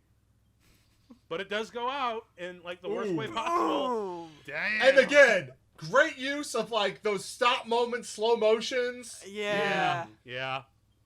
This is how you do slow motion. Yeah. You don't have to do it for every fucking shot, okay? Oh my god. Oh, the birds. So fucking good. This is seriously just... This is what sold me on the idea of Jordan Vogt-Roberts doing a Metal Gear movie. This Right. sequence. Because it's just... Slice and dice. And Sword! Tom Hiddleston needs to play Gray Fox in a Metal Gear movie. You know what? I think that right there is his demo reel. Yes, this is his Gray Fox demo reel. This is it. Oh my god, yes. Make Tom Hiddleston a cyborg ninja. Yeah. And of course he takes off the mask even though he's thick in the middle of poisonous gas. Doesn't matter. He's Doesn't matter. fucking It's hot. Cool. It's cool. Oh. And of course, throughout that entire sequence, even though he's in the humid jungle, the dude still doesn't sweat. It's hype as shit. Ah, more hype as shit. Damn. Ah. Yeah. Fuck. Yes. And I like that they give even the civilians like their little moment. Like he did the cool sword thing, she blew up a monster. It works. Everyone gets their moment. Yeah. Yeah, man. I actually do really want to see Jordan Vogt-Roberts do a Marvel movie now. Yeah. I really want to see what that would be like. Because I think he can balance. Because Marvel movies are always about balancing this kind of shit to get that Marvel look that, you know, has been tonally consistent throughout the entire franchise. And I think he's got that kind of balance for that sort of thing. And plus, let's be honest, like, who really doesn't want to get the Marvel money at this point? Yeah. For real. Like, I can imagine he's like, all right, I'll do it, but you got to pay me this amount so it can cover my next movie.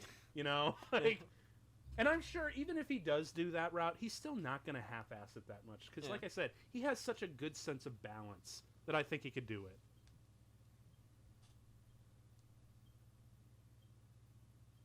it. Yeah, for real, dude.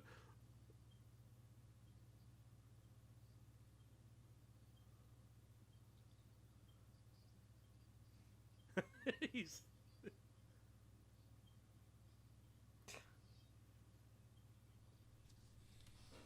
Fuck yeah. For real, man.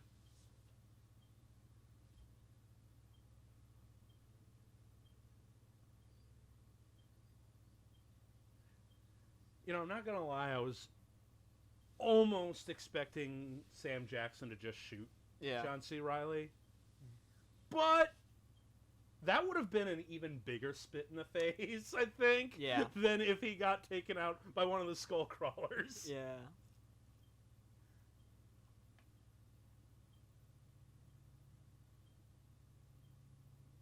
Like, dude, for real, like, chill out. Half this movie could have been avoided if Sam Jackson could just chill the fuck out. He's Sam Jackson. He can't chill out. But what I really appreciate here, though, is he doesn't argue with them. He does understand, like, he is still a soldier. let the civilians go. This is not a fight for them. Yeah. Yeah. Because so often that mischaracterization happens. Like, no, you have to come with me. It's like, no, there's no reason for it, and a soldier wouldn't do that. Yeah. There is a good amount of logic in this movie. And I think even the Honest Trailer guys said if Jordan Vaught Roberts didn't actually get in on it himself, they would have had a very difficult time writing this. Because it's so well balanced, it's hard to make fun of it. Yeah.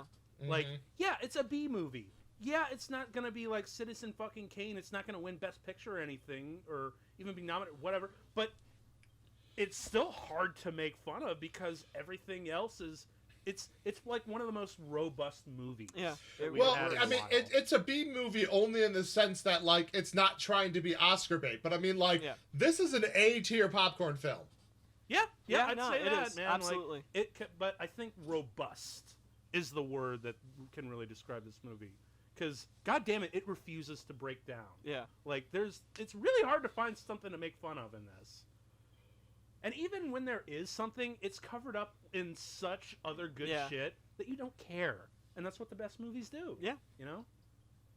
It covers up the bullshit with really good wallpaper. Because as we all know, and we all us cinephiles have learned, making a movie is a lot like building a house, according to George Lucas. And he's right. So there was supposed to be a scene Sounds for like that, but they ran out of budget. I know. That's sad. Come on, give us the 3 hour. Fuck. Why wasn't there a hashtag for that 3 hour cut? Yeah, because nobody cares about giant monsters. It fucking sucks. But no, we gotta feed into fucking Snyder's stupid ass ego instead, because apparently somehow a dude that can fly with fucking laser beams is more validating than a giant gorilla tearing ass. Like, somehow... it's so ass backwards, you guys. Yeah. It's all bullshit, okay? The point is, though, we would benefit better from this kind of good bullshit. Yeah. Oh, God, there's such artistry to this movie. Yeah. Lighten up the Okay, the like, napalm in. He's like, I'm gonna go check something. It was still light out. How long was this check gonna take? I don't know. It's like when the hobbits are escaping from the Black Riders in Fellowship. It's just suddenly night. Boom, it's night.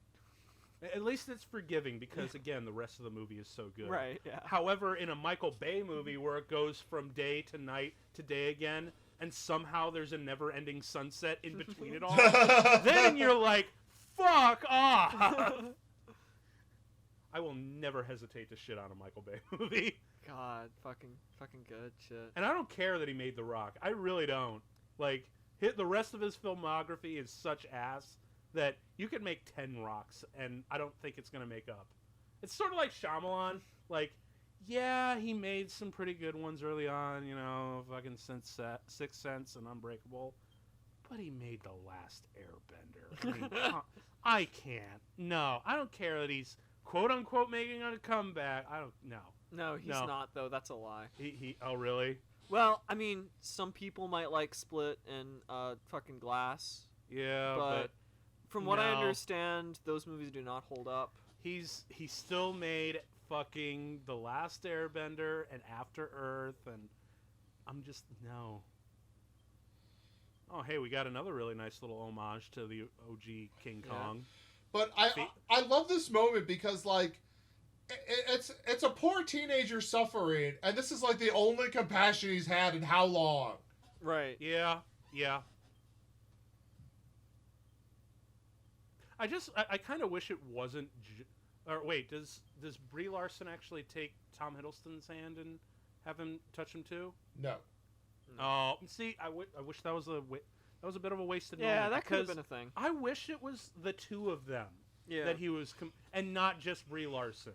Like, I get it. It's, you know, it's an homage to the 33 version with Fay Ray, and, you know, Kong has this thing with... I get that. but it would have been a nice little break of tradition if it was actually both of them. God. And it would have been like a really nice little Shots. character moment where Brie Larson's like, takes Tom Hiddleston's hand. He's like, no, here, touch him. That would be kind of cool. I do love this kind of like Ahab moment right here. Yeah. This is fucking cool. That's a little bit of Predator too, isn't it? No, Like you're kind totally. of half expecting for Sam Jackson to go like, oh, like Arnold Schwarzenegger did. Once again, down the barrel shot. Which, incidentally, we don't see a gun shoot from down the barrel. We never do. No, do we? No, we don't. That's That's- interesting. I It's guess you interesting. could call that restraint. Yeah, which is nice. It's actually really nice. Yeah. Although, you know what? Because I kind of wish it wasn't so locked, like it's so locked down the site. Because I get it's like paying homage to video game and whatnot. Yeah. But if you watch like Cowboy Bebop, Yeah. there are these great down the barrel shots, but it's through like shaking, and the the sights don't quite line up. I wish he did that. A little bit of that, yeah. That would have been a little bit fresher, I think, because we never see that in movies. Color. The color. Color. So good. The red and or orange and blue, I swear, is like Well, yeah, no, it's the a magic big color combination. palette. Well, getting a little bit of psychology in here. Skin color, blue sky. And I That's why we like I it. love the fact that you finally got the chest pounding, like, yes. Yeah. Come and get us, motherfucker! Flame on, bitch! Woo, damn. Oh, it's so good! Yeah, I know. Holy shit. Look, this image has been jerked off so many times in posters, but I don't care. That's a cool image. They're like, oh, damn. Is he dying, or did we just piss him off? I really can't tell, honestly. Oh, and I love the hands. The silhouette of the hand. I love that they deliberately made it look like Kong's hands. Yeah, it's so fucking good. And then, of course, everything goes quiet. You know he's going to pop out. Run, fool! Run! Oh! Holy shit. Y'all should have gone with the other group. Yeah. And I love the fact Did that, he like, say? he's a little burned, but it's mostly just singed. Yeah. Which reminds me, that's gotta stink. Oh, yeah. Oh my god, right? I mean, I think I remember reading an interview just to make Kong a little, like, really their own and very, like, as realistic as they could. They kind of had a theory that basically there's an entire ecosystem living on his skin. Oh, Which, yeah. my god, you can imagine how that smells. Imagine what his farts must smell like. Good lord. But did you also notice that he's actually bipedal and not quadrupedal? Yeah, I did notice that. Which is really cool. It's a very smart decision. Yeah, it really makes it its own thing. And you know why I like it? I like it a lot because guy in suits. Yeah, but they deliberately tried to make it not look like a guy in a suit, which is also a really smart idea. But yeah, no, I think it's partially a way to make sure that this is Toho's Kong that they've licensed from Toho, Yes. and not Yes. Universal's Kong that they Absolutely. can't use.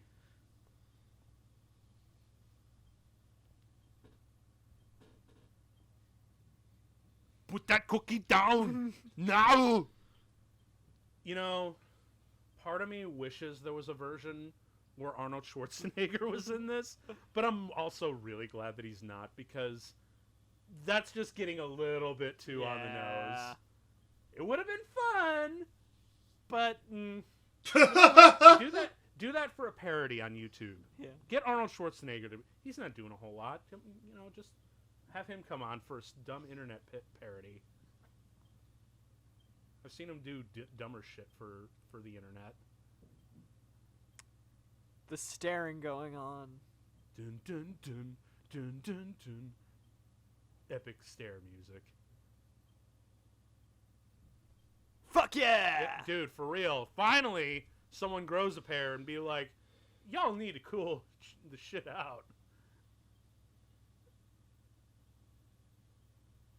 For real. Yo. Yeah.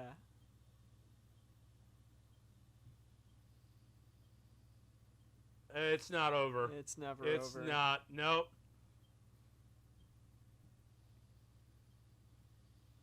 No. Oh. Y'all should start running now.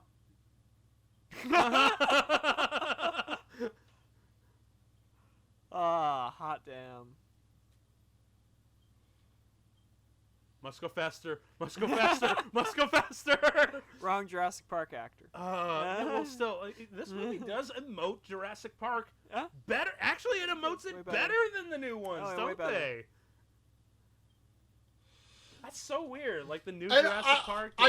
I do like the fact though that like he tries to save him, tries to get him to come, and then it's just like, nope, I'm not dumb enough to wait this out. Oh shit. A fucking asshole.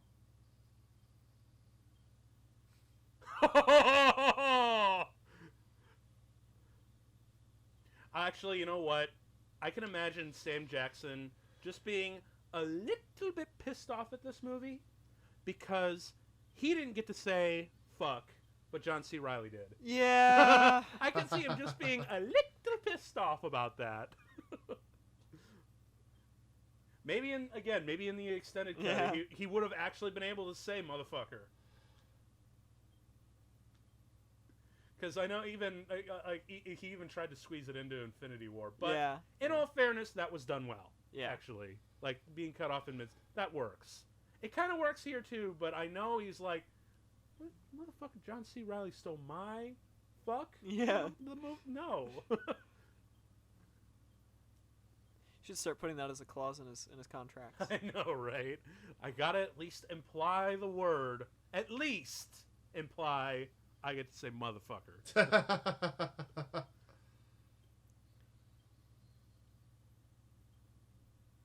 How many tongues does a monster need? That depends on how pleasurable you find it. I was gonna say, like, I'm like, well, it really depends what you're going to do with the monster, particularly in fan I fiction. love this moment. We've seen this a million times, and fucking every movie, like Predator and shit. We've seen this all the time, but I love how they subvert it. Yeah. It's really fucking cool.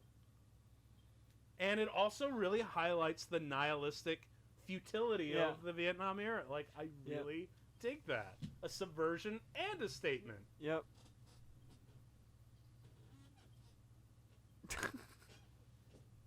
Boom. Oh, that sucks. That sucks so bad. Yup. Oh, shit's on now. Must go faster. Also, right now, they're dead. Oh, Bye. yeah, they're dead. For real. They're dead. No Boom! way. Boom! That was cool. Fuck yeah. Not even sunset this time. Broad fucking daylight. Broad daylight, and it's diffused. It's a cloudy day, so the lighting's nice and diffused, so we don't have like weird shadows or suns in your eye bullshit. Like, And this is the fight Kong has waited his whole life for. He's been training for Snap it in this. half! Snap it! Oh! Didn't quite get there. It didn't quite get there. Oh, now he's got MMA fighting Yeah, right there. right? Yeah. Fuck yeah. Yeah. This Kong is the MMA hardcore. Like, this ain't Pete Jackson. Although Pete Jackson's was pretty cool because Pretty he got badass, this. yeah. He how many T-Rexes did he fight? Fuck, like 4? 4 of them, man. I think 3 or 4. And you could see a little bit of the, if you want to call it choreography. Yeah. A bit of it present here. Just a little bit, especially because I think in that one he did manage to like pry open the jars of a T-Rex. Oh, this is cool. Yeah. Yes. Baseball bat, motherfucker. Yeah. Fuck yeah. Yeah. Holy shit. Yeah. Oh, got him by the throat. Get him by the throat. Hey, you know what else is really refreshing? Huh? They actually stick to the John Wick kind of school where you like, no, let's have long takes. Like, let's not overcut this. Fuck like, yeah. Thank God. Broad daylight, diffused light, and non-overcutting. Yeah. And the choreography's good. This really is kind of monster heaven, isn't it? Fuck yeah. Fuck Is this the best fight for the MonsterVerse? Ooh, it's rough because King of the Monsters does a lot of really good shit. I'll maybe be able to come to a decision after we watch King of the Monsters. We'll see. Yeah, Yeah. we might have to, by the end of the month. I think we'll have to tell ourselves what was the best one. Yeah. This one's definitely up there though. And also, you gotta remember, as much as I don't like GVK, those fights were badass. Yeah, So. yeah, the fights were pretty fucking good. And I mean, what a great way though to incorporate, the chain kind of reference. I know. Oh my Oh, god, yeah. yes. Hey, wait. So this is this is a little bit of a Mortal Kombat thing. Get over here. All right. Fuck yeah. Do the thing. It's so fucking cool. I swear, my hype is gonna. I'm owning this hype. This is fucking awesome. Kong in chains, so fucking iconic. Get it out. Oh, the propeller. And fuck yeah. Yeah, nice shot. Boom. Right in the eye. Hell yeah. Right in the eye. Ooh, that's gonna sting.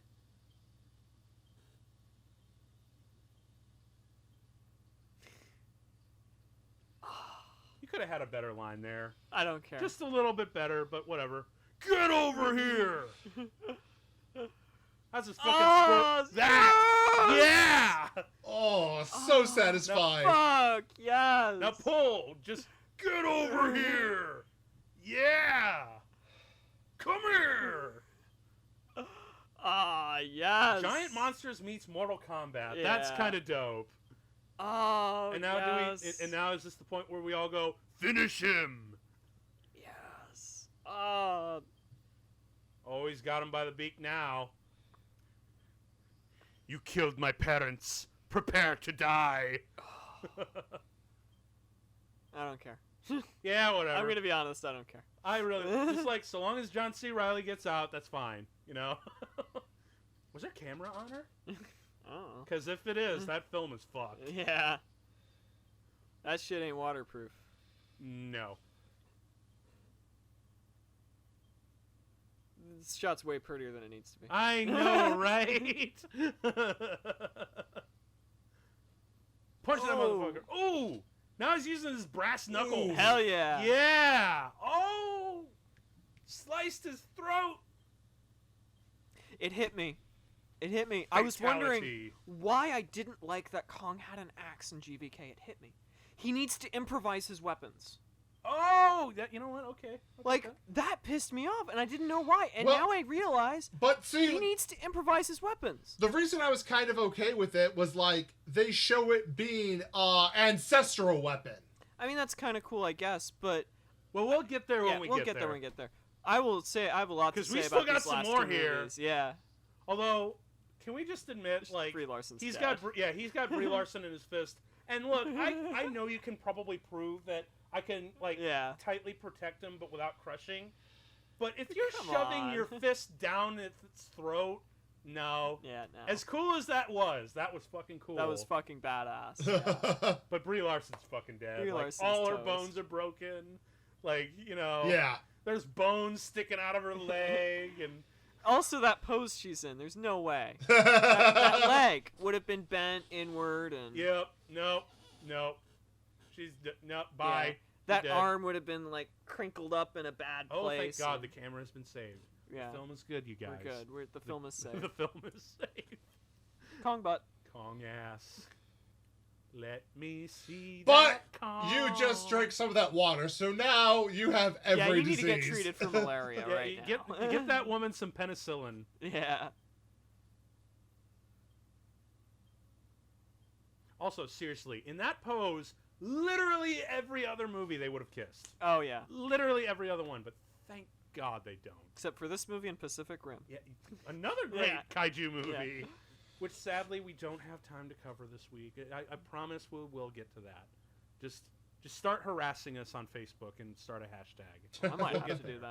that. Oh, and I love this little moment with the old time swing of his era. Because we've had this entire time, it's been the Vietnam soundtrack, but now let's give it up to the one character where, like, thank God you did not die.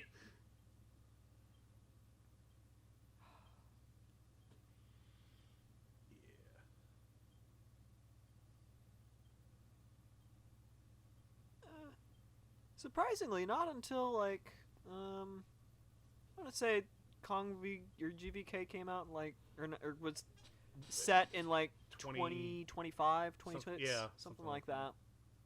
No. Oh, my heart. And this shot right here where he's thinking he's finally going home. Ah, so good. Perfect song to end this. Yeah. Oh yeah. Because again, you're focusing on like you know, I don't know all these kids, whatever. John C. Reilly. Yeah.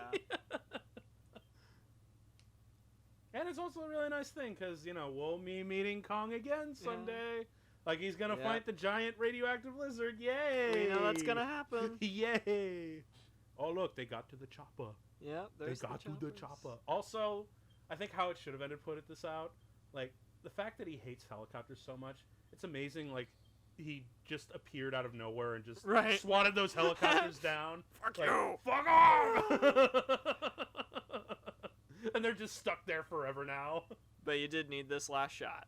Yeah, this is cool.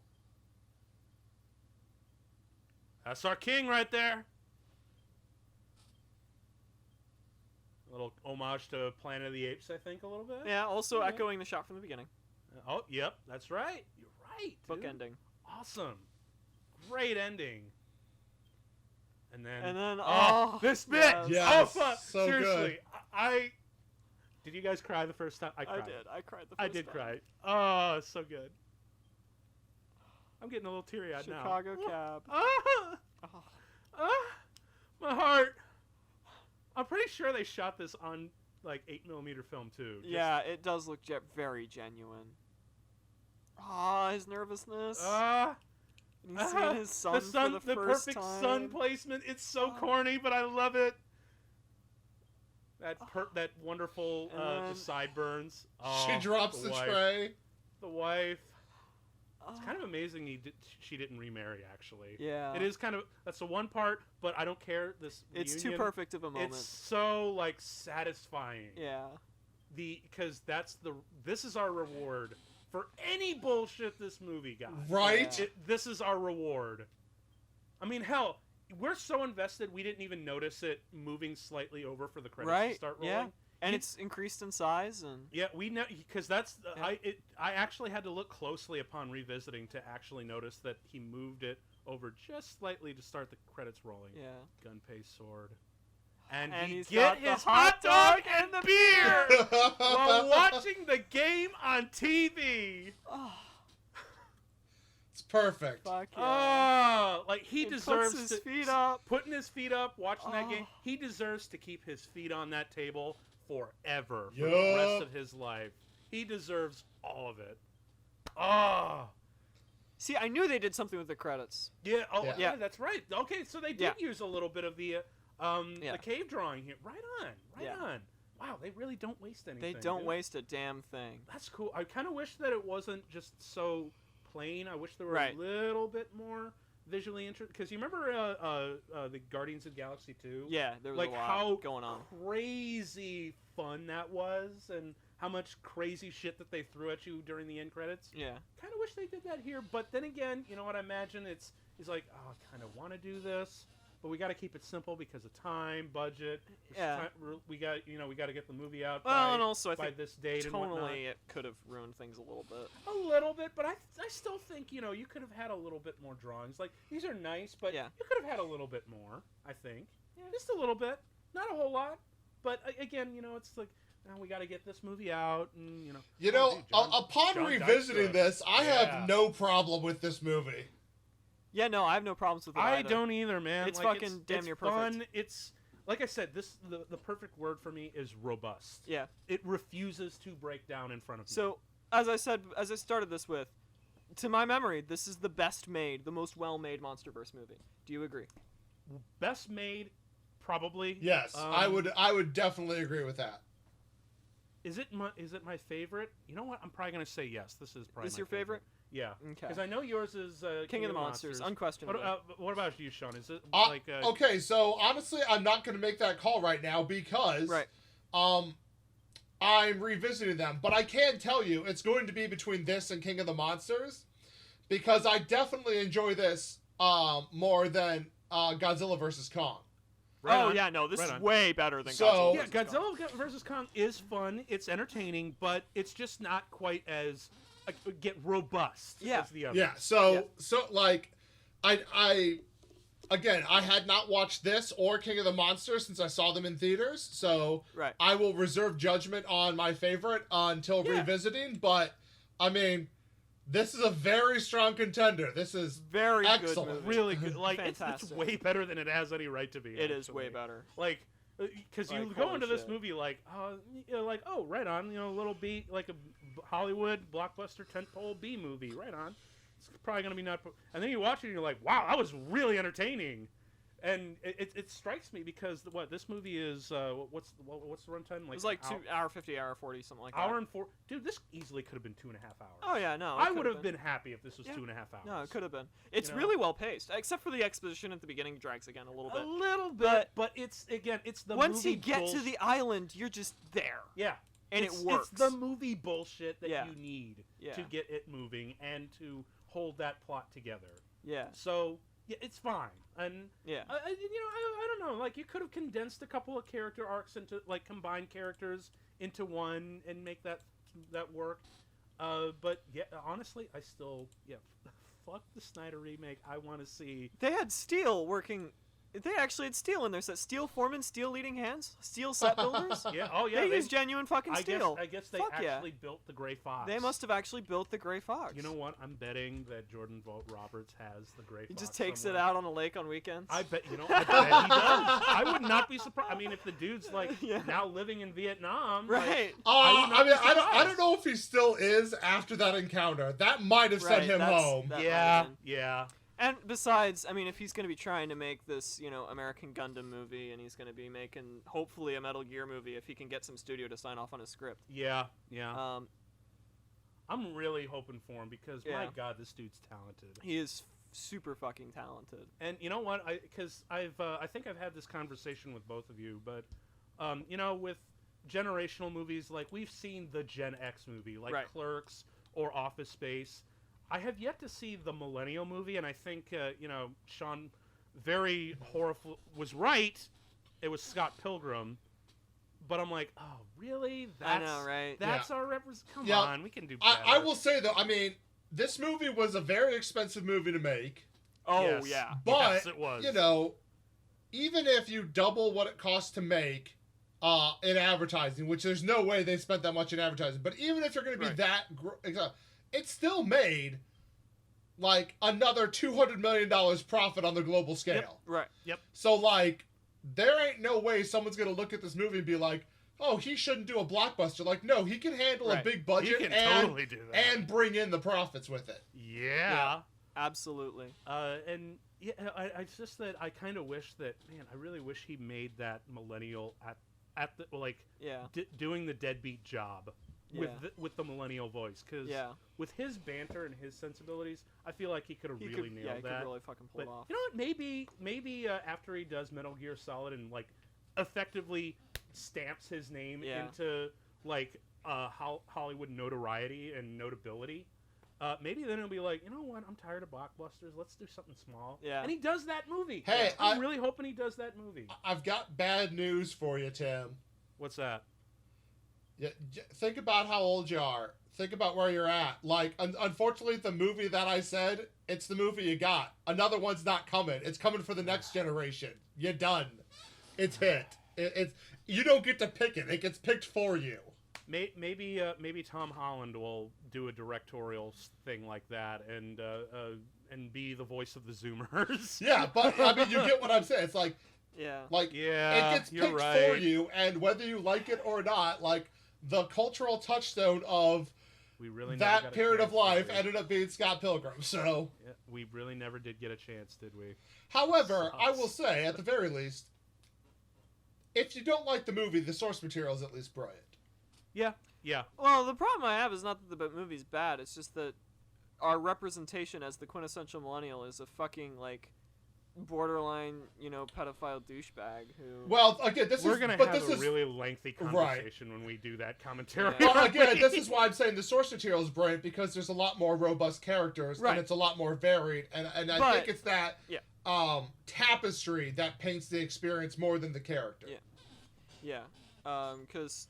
But Kong, hey. Yeah, come on. We're gonna get the post credit scene. The most hype post credit scene. We do have a post credit scene. I'm just like, how about we bring this back? I don't know how we got that off topic, but here we are. They're watching this movie like, wow, this is really a lot better than we thought. Yeah. Let's go full Marvel now. Yeah. Let's introduce our version of S.H.I.E.L.D., which is Monarch. Yeah, I mean, Monarch was in the first movie. It was, and it was in this movie. But now it's going full S.H.I.E.L.D. Now it's going full S.H.I.E.L.D. Like, now you're part of a bigger universe, Miss. Yeah. and here's the tease for it. Yeah. Characters of Godzilla, King Ghidorah, Mothra, and Rodan. Yep. Ah! I mean, granted, most people aren't like paying attention to that, right. But us film geeks are like, if I had been in the theaters and I had seen that, I would have flipped my fucking shit. Yeah, no kidding, man. Not knowing that they were going to be in the next one, oh man, I would have flipped my fucking shit. Now, and of course, in addition to going full Marvel, we're getting essentially the only two non-John C. Reilly Marvel characters that survived. Yeah. In this scene. Yeah. So yeah, they're really going just straight up full Marvel.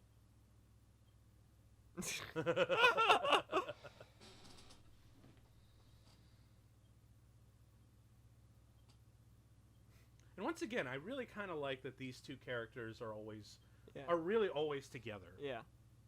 But it's just work buddy stuff.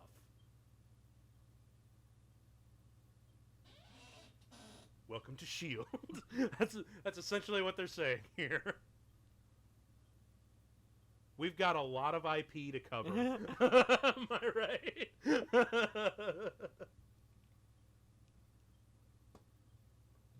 And we've got a whole slideshow prepared just for you. Here we go. Now we got all our teasers. Godzilla. Yeah. Rodan.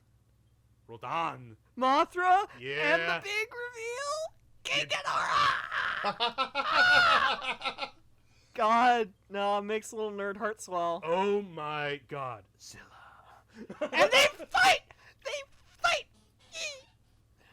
Okay. Yay! They did the roar. They did the thing. They did the thing the nerds like. They did the thing. You know what? That right there, that at the end, where they had distributed by Warner Bros. That's when they should have done the retro Warner logo. Right there. Yeah, you're actually They right. should have. Yeah. Man. That would have been the 70s logo time. Right there. Such a missed opportunity. Because I know for a fact that he wanted to go full retro. Not just with Warner Brothers, but with Legendary, too. Yeah. Like, he's like, what if Legendary was around in the 70s? Yeah. That would have been graphically interesting, cool. damn it. Cool. But, oh well. God. Either way, man, what a fun ride I that know, was. right? Yep. Like, my God, that actually gets more fun. I'm so honestly fucking good. kind of kicking myself a little bit just for the fact that's like, I saw it in theaters and I liked it. I haven't watched it since, and I've rewatched this and I'm like, why haven't I watched this since? This is great. Really good. It's like way better than you remember. Mike, I imagine this one is probably weirdly, despite being the period piece, is probably going to age better than all of the others. Oh, yeah, no. Well, but no. that, honestly, no, that's This is probably one of the absolutely- reasons it's going to, because being a period piece, Exactly. it had something to emulate, and it's not so much of a moment of its time, it was a moment in time, which is two very different things. And let's be honest, it just had better characters all around. It had shit to say, too. Yeah, seriously, like, this director, this writing team, this cinematographer, all day long. Like, you give me those people, and we will have fun.